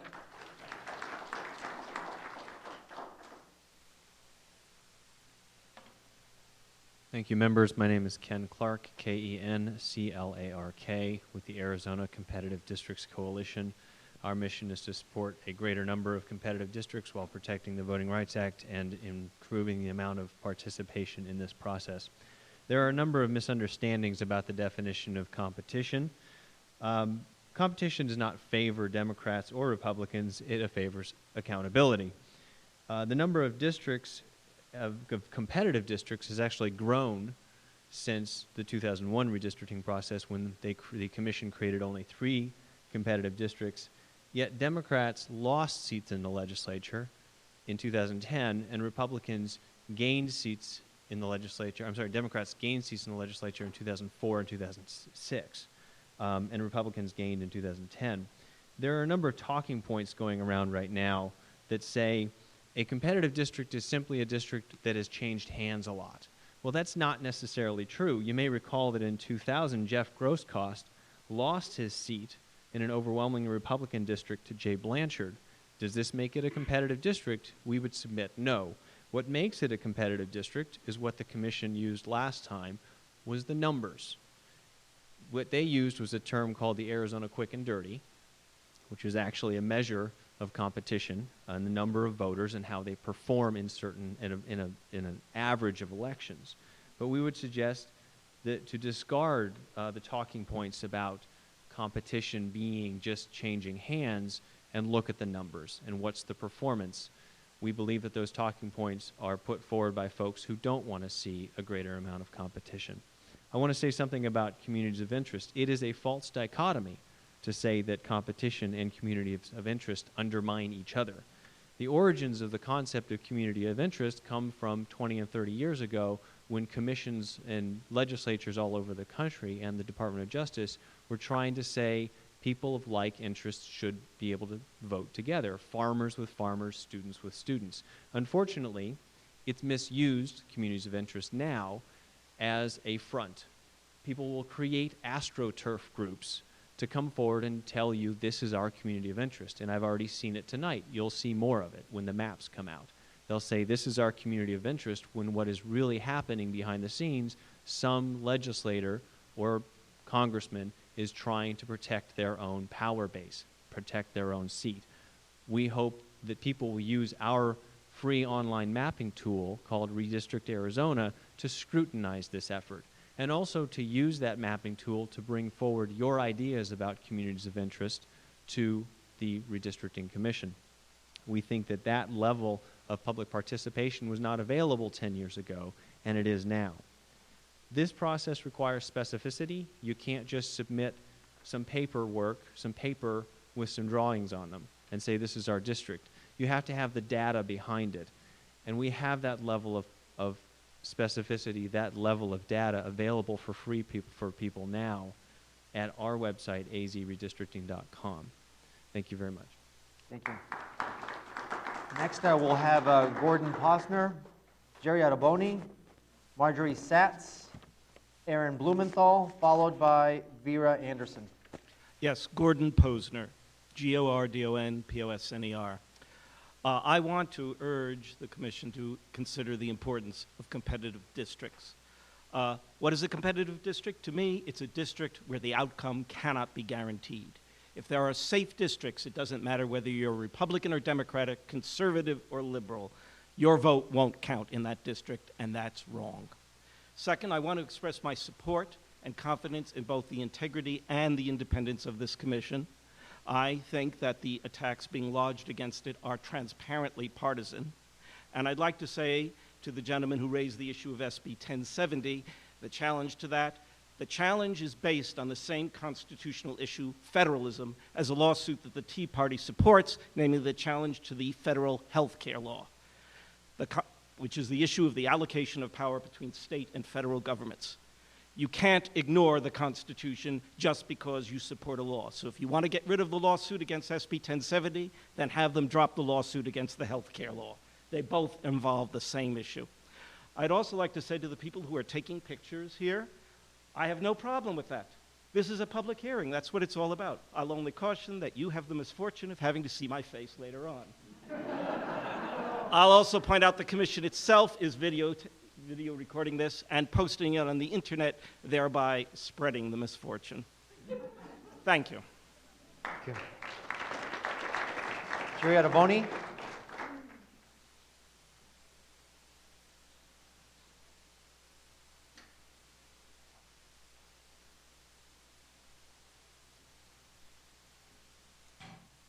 Jerry Ottoboni, that's G-E-R-I, and then O-T-T-O-B-O-N-I.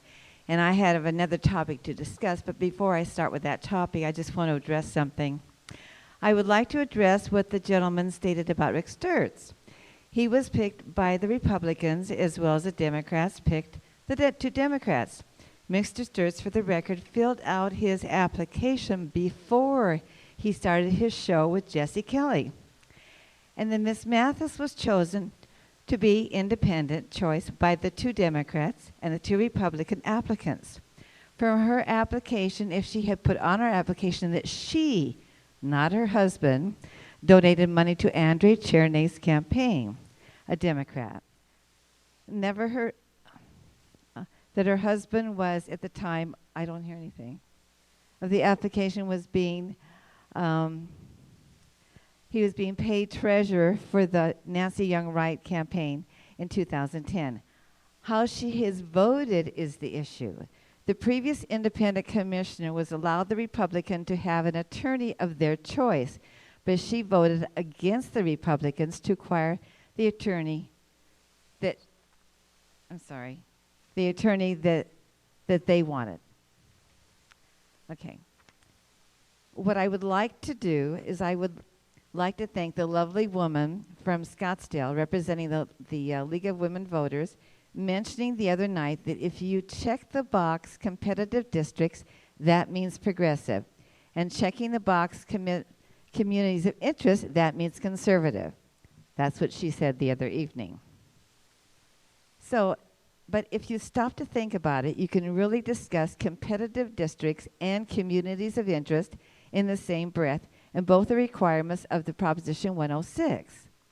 So now, LD20 is my topic of the evening. LD20 is a competitive district in 2008. It had a Democrat and a Republican representative and a Democratic senator. In 2010, it had 2 Republican representatives and a Republican senator.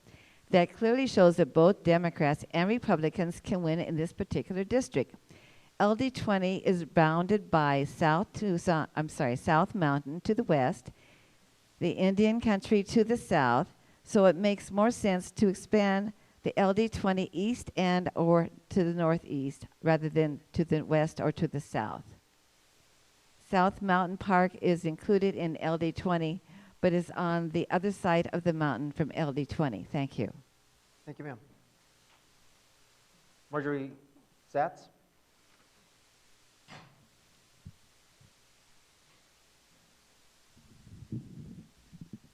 Thank you. Yes, my name is Marjorie Zatz, M-A-R-J-O-R-I-E-Z-A-T-Z. Yes, it's 2 Z's. Thank you. I want to add my voice to those who've been thanking members of the commission. I'm tired being here one night. I can't imagine what it's like doing this night after night after night. And so I really appreciate what you're doing. And thank you very much from all of us. I want to speak to, for me, the importance of compact and contiguous districts and community of interest. Contrary to the last speaker, I don't think of community of interest as progressive or conservative, but rather who is doing things similar to what I am. I've lived in Tempe for the last 29 years. My 3 boys all went through public schools. I've served on the site-based council at the school. I've served on the board at my synagogue. I'll add that since no one else has mentioned that. I teach at ASU, and my 3 kids have all gone to ASU. 2 of them have graduated. 1 is there now. The youngest doesn't even have a driver's license because he takes the light rail everywhere. I want to speak to Tempe, South Scottsdale, the 202 corridor, and the downtown Phoenix area being a community of interest. With ASU in Tempe and downtown now, there's a back and forth movement of students, of people going to sports events, people moving back and forth with their houses. And it used to be that it was really 2 different communities. That's no longer the case now. I see them as much more close than they had been. Arcadia also ties in very much. So people are moving among those. They're working together. Their kids are going to school and going to community events together. And I've just spoken with someone who's been living downtown and is probably going to be moving to Tempe now. People are just going back and forth between those. It's one large community. I shouldn't say large, but it is all contiguous, and I'd like to see that area all represented together as one community. So thank you. Thank you. Aaron Blumenthal.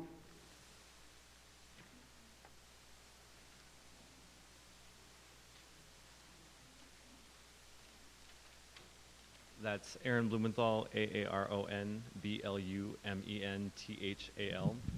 This is moderately terrifying, so I'm sorry.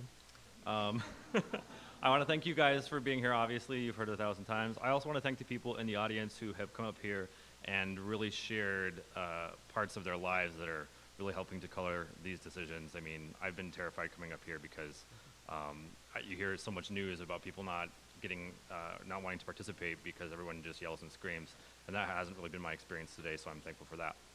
I wanted to talk about communities of interest. I've been a resident of Arizona for 17 years.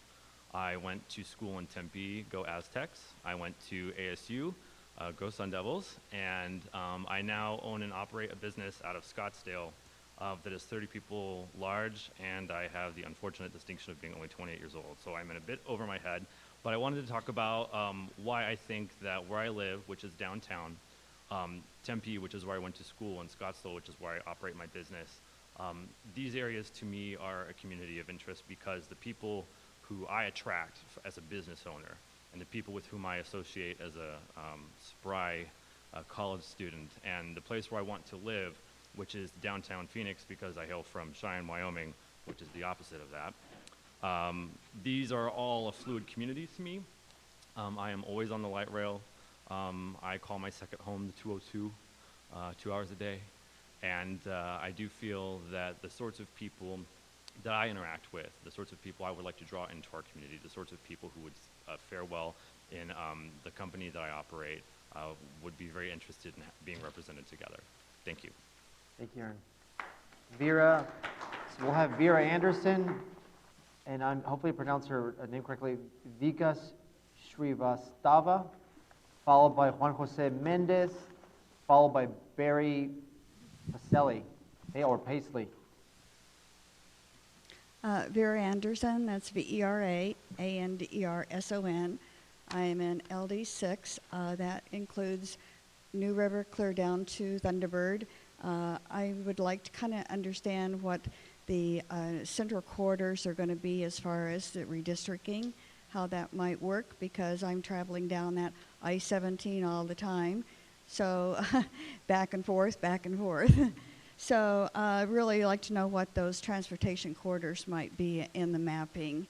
I am also to let you know that I am a Tea Party person, and I don't really like the fact that we need to call people's names or say one thing or the other. Let's just keep it to the point, and what we're all about here is redistricting, and keep it fair. And thank you very much. Pay attention to Ms. Anderson. Go ahead. I'm sorry. Please go ahead. No, I just said I just want it to be fair and equitable to everybody. Thank you. Thank you, Ms. Anderson.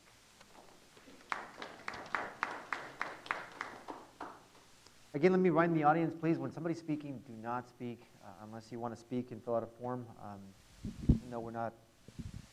Never mind. Hi, my name is Vikas Srivastava. Great job pronouncing my name, by the way.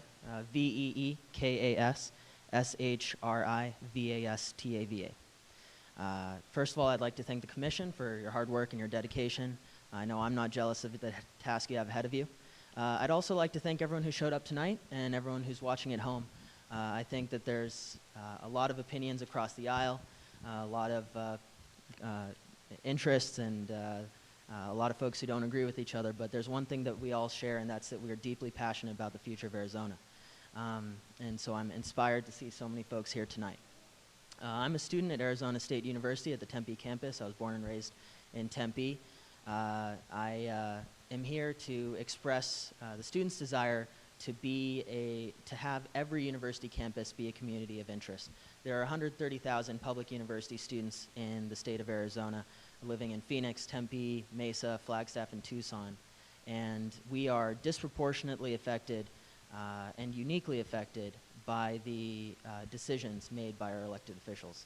In previous years, as well as into the current day, we have endured outsized cuts to financial aid, as well as our university budgets, resulting in 90% tuition increases in the last 4 years, as well as a higher cost of attendance and a lower quality of life, largely due to the hardships that we face on the local level. I think it's important to represent students as a community of interest because it will give the youngest voters in our state the voice that we deserve to have, and will ensure that Arizona remains and becomes more of a prosperous state. Thank you. Thank you. Juan Jose Mendez. Juan Jose Mendez, please. My name is Juan Jose Mendez, Juanjosemendez. I want to thank you guys for volunteering, and I want to thank everybody for the opportunity to be here voicing my opinions. The whole idea that we have an independent redistricting commission is there's people in the back speaking. its own. Please listen to the individual. Merit. I want to apologize to you for all the coffee I drank waiting for this, so I took notes. So I'm a first-generation American, Arizona native. I've lived all over the Maricopa Valley, East Valley, West Valley, Central Phoenix. I run my own nonprofit that helps put the unemployed and homeless back to work. I sit on the Human Services Commission for the city of Phoenix, and I'm a treasurer for the Democrats in Tempe. On the Human Services Commission for the city of Phoenix, and I am the treasurer for the Democrats in Tempe. And I'm also a political science degree. And so like my friend Lauren Kuby, I share all this with you guys to let you know where my concerns are coming from, and so that you see my concerns are real and are based off the interests of my communities. Okay, so as a minority, I want to voice my support for competitive districts and share with you why I feel minority majority districts do not have my interests at heart or don't serve me. So first, I just want to throw an observation out to everybody. The Republican Tea Party efforts through their super PAC Fair Trust in pretending to have the concerns of minorities at heart is laughable and insulting. These are the same people that drafted and voted for legislation that ended affirmative action in our state. So on one hand, I'm no longer need to have my potential fostered or my input considered, all in favor of competitiveness. And then at the same time, they want you to think that they're worried about my voice and my input as a citizen while voting. So I feel like they're trying to throw two different things out there. Okay, so I'm in favor of competitive districts because inside a minority-majority district, my vote or my voice is, I feel diluted, dismissed, silenced, stifled. You pretty much are turning me into a token voice, a token vote inside a minority-majority district. You guarantee me a chance to elect somebody that's going to voice my concerns, but when that plays out in the legislature, you give me one voice surrounded by everybody else. If you were to take my minority-majority community and split us up and spread us out into multiple districts, we would have politicians that had to be accountable for our voices. Legislatures would have to be accountable for us instead of just the one that you're guaranteeing me. So I just want you guys to take that into account. Thank you. Thank you, sir. Barry, and I'm probably not pronouncing your last name correctly, so hopefully you'll help me out. Well, good evening and thanks. I'm Barry, B-A-R-R-Y, Paisley, P-A-C-E-L-E-Y, Arcadia resident. And commissioners, thank you. And thanks to our hardest working guy in the room. I've been watching him the entire time. So anyway, thanks for all the work you've done here tonight. You know what? I'm just going to advocate neighborhoods. I'm from the Arcadian neighborhood, grew up there. If you take my wife's and I, total years in Arcadia together, we're at 99 years. So next year, we are going to be hitting the centennial. And all I would like to ask is that in considering the boundary lines, we look at neighborhoods, especially school districts, and to dice up school districts, to cut up, whether it's going to be the Madison, Scottsdale, Arcadia complex specifically runs in the Arcadia area in the Scottsdale School District. We'd like to see those lines kind of respect the school lines. Reason being is the strength that I've found over the years in our neighborhoods, in our voting, and in our activism has come from the PTAs, our soccer, our Little League, and Boy Scouts groups. And those are the people that all get together, talk during events, and become politically engaged, and they're the ones that are on the ground. And it's not about parties, anything else.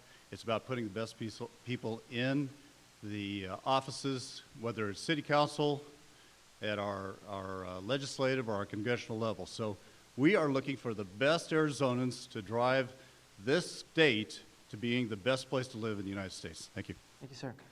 The next 5 individuals, David Bushman, Jonathan Karstens, Bill Baxter, followed by Vince Ansel. And if you're way in the back, if you guys start getting closer, so let's speed up the process.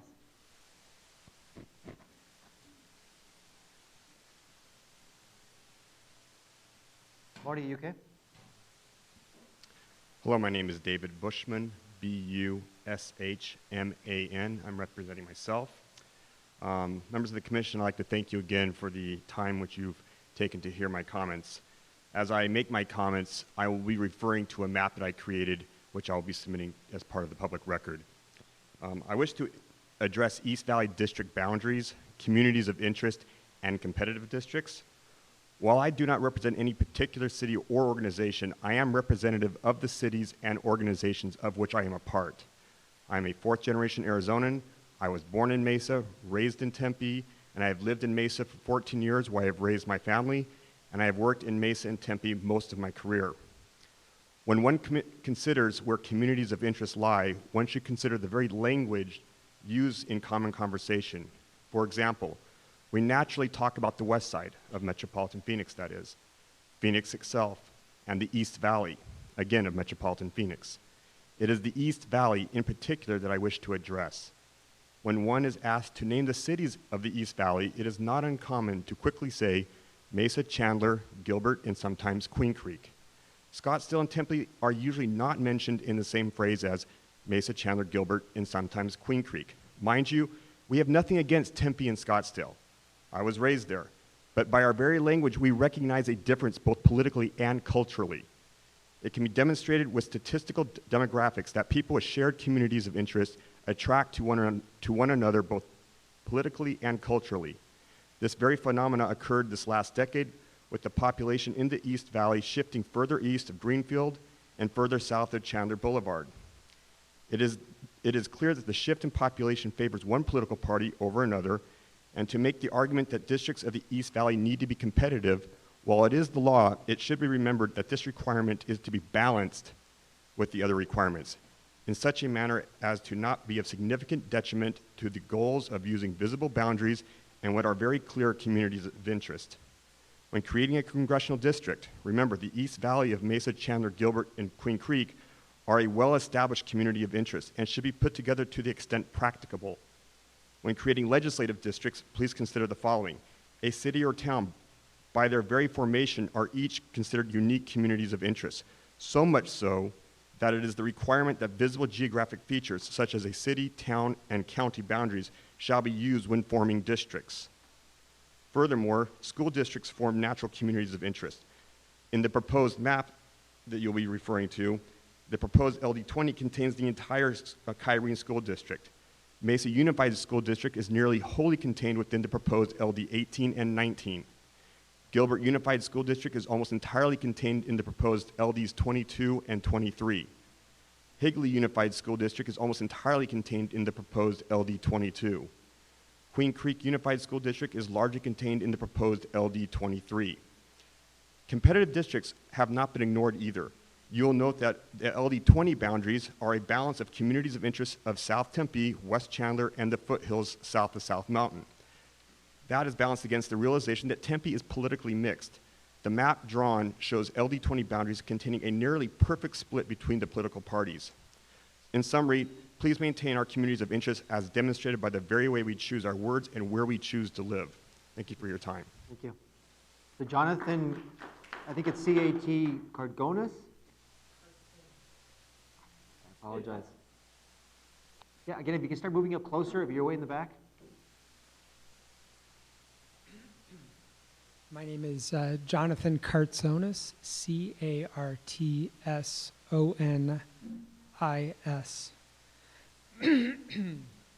Thanks for the opportunity to talk to you all. I am a lifelong resident of Arizona. I'm raising my children and live with my family in Central Phoenix. And I just wanted to speak to the community of interest guidelines and as a lifelong resident, tell you that I have seen huge changes in the city and the state over my lifetime. And one thing that I've noticed lately, I work downtown and I live near the downtown, but I do see this connection between downtown Phoenix and Tempe. I work with students from ASU frequently, from Tempe ASU. There are students also from downtown ASU. There's a connection between the two. The cultural aspect of it is that we have museums and we have entertainment venues. We find ourselves as a family taking the 202, sometimes taking the light rail, traveling that corridor between the two. In my neighborhood, which is close to downtown, as I said, we have many ASU professors living in our neighborhood. I think it's a shared community, and I think it's been reinforced by the fact that we have the 202 and we have the light rail and we have these shared institutions. And so I wanted to just let you all know that that's my strong feeling about it and ask you to support this community of interest that I see has formed between downtown Phoenix and Tempe. So thank you. Thank you, sir. Bill Baxter. Followed by Vince Ansel, Linda, I think it's Ahe, and Katie Dion, or Dion. Good evening. Bill Baxter, B-I-L-L-B-A-X-T-E-R. I'd like to echo comments made by, I believe, folks from different perspectives earlier tonight regarding LD20, and confirm that my concept, I've lived in South Tempe for 30 years, and we in that area consider ourselves, we shop, we share school districts, athletic teams, etc., with Ahwatukee and with West Chandler and South Tempe. I believe the gentleman earlier talked about moving the line north a little bit. I think my political persuasion, we differ in that, but I would agree with that. That sounds to me like something that makes sense. I would request that we keep it contiguous in that fashion and move east and or north because we will need to gain population in this redistricting exercise. So a lot of people have said that tonight, so I'd like to be another one, probably the last one that puts that on record this evening. Thank you. Thank you, sir. Vince Ansel? Okay. Linda, I think it's either Ahe or Addie. Oh. Okay. Katie Dion? If you change your mind, let me know.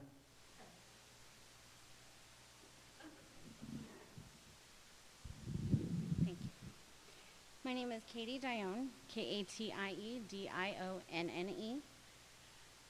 I am a single woman in Arizona. I am 35 years old. And from some of the things that I've heard tonight, I guess I would be considered a minority because I support myself off $84 a week.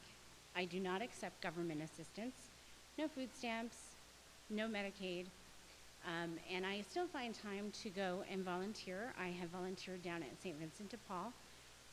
I have also volunteered with my local church organization.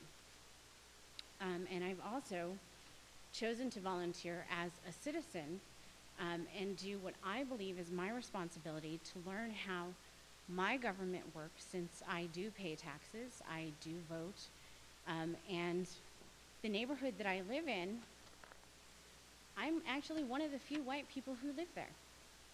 But I love my neighborhood. I shop at the grocery store with what are considered minorities. And, you know, it wasn't actually until I moved to Arizona that I really realized that people do judge others based on the color of their skin, because that's not how I was raised. I was raised that this person is my neighbor, and if they need help from me, then I help them. I chose to stand up tonight. Oh, and let me say, I am also a registered Republican, and I do affiliate with the Tea Party, and that is not something that I am ashamed of. I have never gone to a Tea Party meeting where I have been subjected to being called names. I've never been told that I could not share my opinion. Now, granted, we do get very passionate because we feel very strongly in what we feel. I've seen it on the Democrat side. The reason I became part of the Tea Party is because I too feel that my voice has not been heard by the Democrats, which I did used to be a registered Democrat. But my voice hasn't been heard by the Republicans either. And so as an American citizen, my Constitution gives me the ability to stand here and take responsibility for myself in my community and voice how I feel. I want to thank the voters of Arizona that have made this commission possible so that we could do this. I thank you all for being here, but really, without the voters in Arizona, you wouldn't be here. So I'm not intimidated by anyone. No one has paid me to be here. I'm here because I live in this community. I care about what happens in this community, and it's my right to be here, just like it's everybody else's right. And what I ask of this commission is that you do abide by the state constitution that we have. Please work with our Attorney General. He's not a mean person. I'm sure you can come to some sort of an agreement. We all live here. We don't need to be at each other's throats all the time to come to a decision. The way our government works is that some years I have to follow a Democrat leader. Some years I get to follow a Republican leader. That's just how it goes. I don't always get what I want. But if there's something that I really want, it's my responsibility to make that happen, not my government's. Thank you. Thank you, ma'am. So we have Madeline Adelman, Amy Kalman, Larry Mora, followed by Lee Boland. Madeline Adelman, not here. Amy Kalman.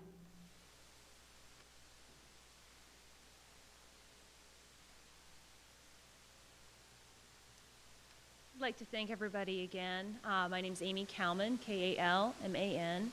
I live in CD5 and Legislative District 17, but I do live in that between Elliott and Baseline area, which means I'll very likely be joining the Legislative District 20, and I look forward to finding community there as well. I think that it's really important that we think about some of the things that people have said originally and some of those criticisms. It's very important in honoring the autonomy of people to stand here before you and speak, to let them identify themselves, whether it's with a hyphen or whether it's with the name they use on their personal blog, Facebook, and YouTube profile. And I think that it's also very important to honor their autonomy by taking into account the importance of their individual interests, and they've done an excellent job speaking to them. To those who have taken the trouble to map out district plans and maps, and I saw that, I had the honor of seeing that at the South Mountain meeting, I see it here, and I am really appreciative of all of those who have gone to such trouble. I think those are among the most productive things people can do, because your job is already very difficult, and to see that there are people who care so much about this system and about this commission, that they took the trouble to map out their own systems, I think is wonderful. And I do honor every single one of them, because I'll tell you right now, no more ashamed of my political affiliation than anyone else here. I am a Democrat. But I have no idea what many of all of you who have contributed maps are as far as your alignment, and I don't really care, because I really appreciate that you all took the trouble. But finally, I want to harken back to what another person had to say. Somebody who was irritated because he voted for something and it was ruled unconstitutional. I thought he must have been talking about the Clean Elections campaign, but I guess he must have been talking about SB 1070. We live in a nation where the Constitution is our strong and guiding light. And the interpretation that the federal government made of the Constitution is that the Constitution is meaningless and the right to vote is meaningless if there are gerrymandered districts that disenfranchise voters, that do not honor minority populations. And I urge the Commission to consider and confirm that the Voting Rights Act is not inconsistent with competitive districts, and to remember that it is the most important aspect. It is the reason that you exist, and I ask and beg you to remember that in drawing your lines. Thank you. Thank you, ma'am. Larry Mora. How about that?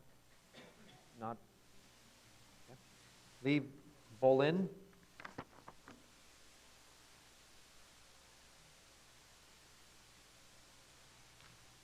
Commissioners, my name is Lee Bolin, L-E-E-B-O-L-I-N. I live in Tempe.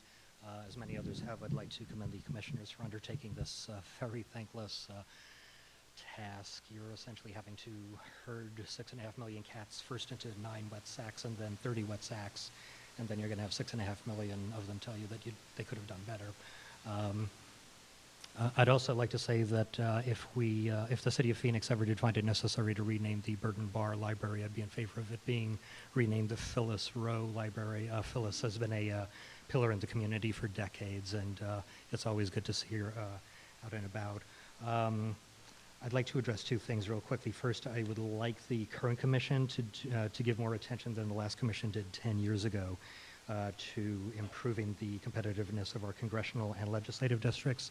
When we have a situation where anywhere from 70 to 90% of our elected offices are de facto filled before the first vote is even cast in November, we have to start wondering if the democracy that the founders envisioned is looking more like the one that was practiced in the old Soviet Union. We need a very vigorous debate of ideas up until the very last vote is cast in November, and when we have one or the other party making up the predominance of voters in the vast majority of our districts, so we are not given that debate. I'd also like to express interest in having the congressional district that encompasses Tempe more nearly meet the requirements such as compactness and contiguity and commonality of interest. Tempe is an urban center that's completely landlocked by other urban centers, and yet, as a consequence of the last redistricting, it found itself with part of the Tonto National Forest in it, and for a decade I've been wondering how exactly that could have turned out that way. I think that some thoughts that have been expressed by other people in which a better commonality of interest can be found along the light rail and 202 corridor is something that this commission can and should look at. Both Tempe and Central Phoenix have campuses for Arizona State University, and I believe that the students of those campuses should be considered to be one commonality of interest. There are teachers who work on both campuses. Both downtown Phoenix and Tempe have their art centers. Phoenix has the Herb Museum, the Phoenix Art Museum. They have First Friday happening just blocks from here tonight. The city of Tempe has Gamage Auditorium. It's got its Mill Avenue with its galleries. It's got the Tempe Art Center. Both communities have major sports centers. Both Tempe and Central and Eastern Phoenix have very active neighborhood associations and vibrant historic districts.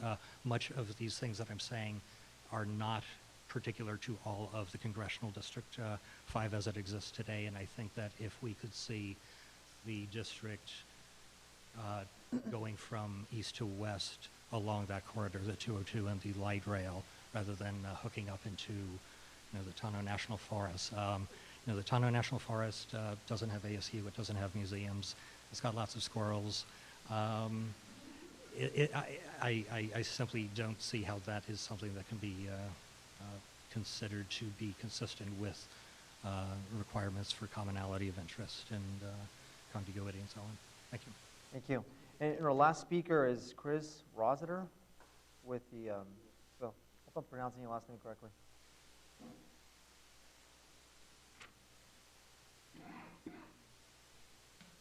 Good Good evening. Chris Rossiter, CHRASROSSITER. I am a member of the Greater Phoenix Tea Party, and one of the reasons I got into Tea Party activity was unaccountable elected officials. And honestly, I haven't been following this issue very closely with the redistricting because we're so busy with so many other issues. And one of the issues we're involved in is the city of Quartzsite. There's a lot of corruption going on out in that town, and we are actually assisting a very liberal Democrat mayor in his struggle to overcome the corruption out there. And one of the council members out there said that when they were confronted about their violation of open meeting law, when they were confronted with that, they said, well, we're going to continue, and if it's shown in court that it's an illegal meeting, then we're, you guys, the burden's on you as a citizen to prove that. So when I read today about the uncooperation with Attorney General's office, that's what got me to come out here and make comment this evening. I would just like to encourage this council to cooperate with Tom Horn. Thank you. Thank you, sir. Well, thank you. What I'll do before we wrap up, I'd like to have Vice Chair Freeman give some closing remarks, and then we'll go from there.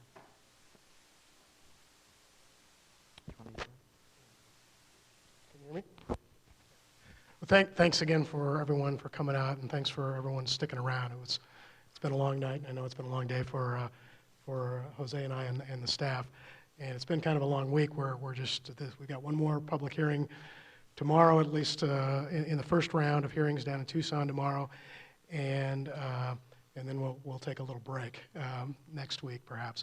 But what I'm often telling people at the end of these hearings is how much of a privilege it is for me to serve on this commission, and a great honor. And the only promise I made when I was appointed was that I would follow the Constitution, follow the law, and that's what I intend to do. And I believe that's what the fellow commissioners are all going to do. That's the oath they took. The law, the Constitution speaks of a commission that is fair, that is independent, that is politically balanced, and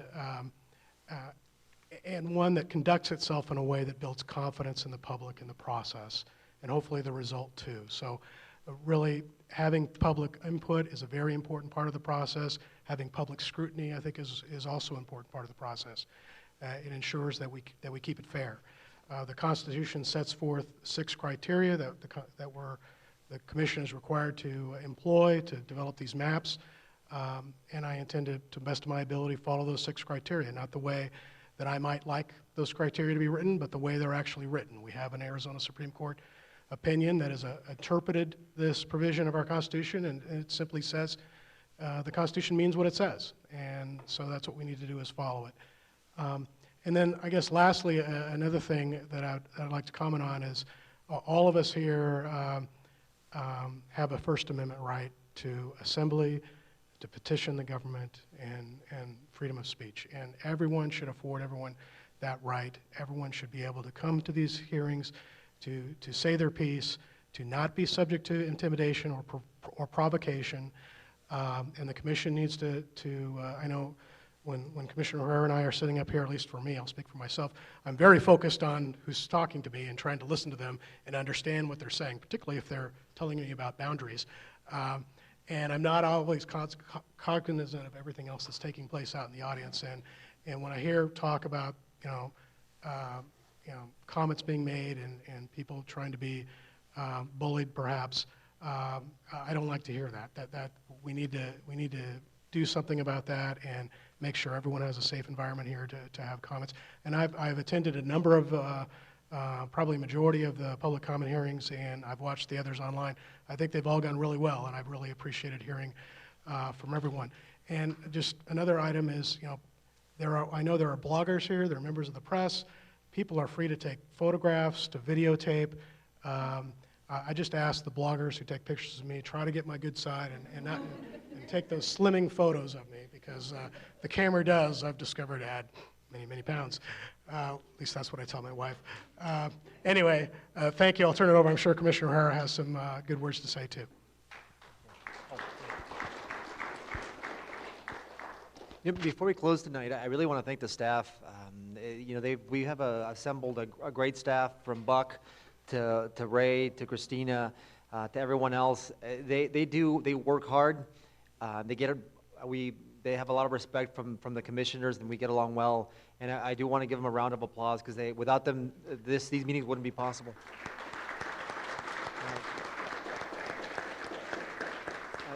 You know, and I agree with Vice Chair Freeman.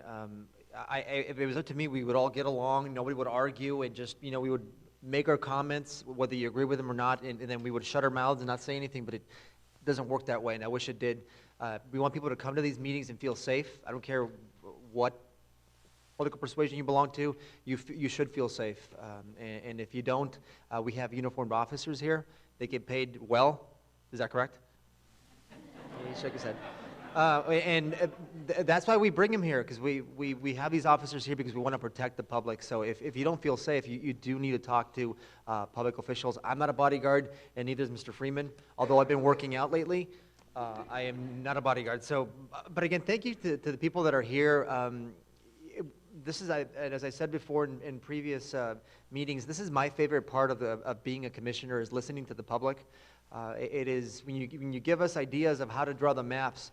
You talk about your communities of interest. You talk about competitiveness, which is extremely important, and not, again, not a subordinate goal.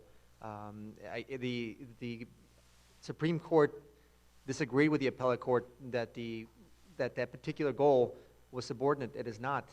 If you read the issue of or the comment, how the law states that it is, as long as it doesn't create a significant detriment. You know, the really significant is the key word, and I've looked up significant quite a bit. Let me give you one quick definition of significant. Important, of consequence. So we do have room to work with competitiveness, and it doesn't mean that we'll be gerrymandering. That's not what it equates. Competitiveness, we all care about competitiveness. Republicans, Tea Party members, Democrats, Libertarians, doesn't matter what political party you belong to, I know you care about competitiveness. So read the Constitution. Competitiveness is important, and I would, you know, that's what I'm here to do. I'm here to give the voters of Arizona a voice, and that's what I was selected for this commission, is to give them a voice, and I intend to do so. So thank you so much for being here. Have a great night. Go home with your families.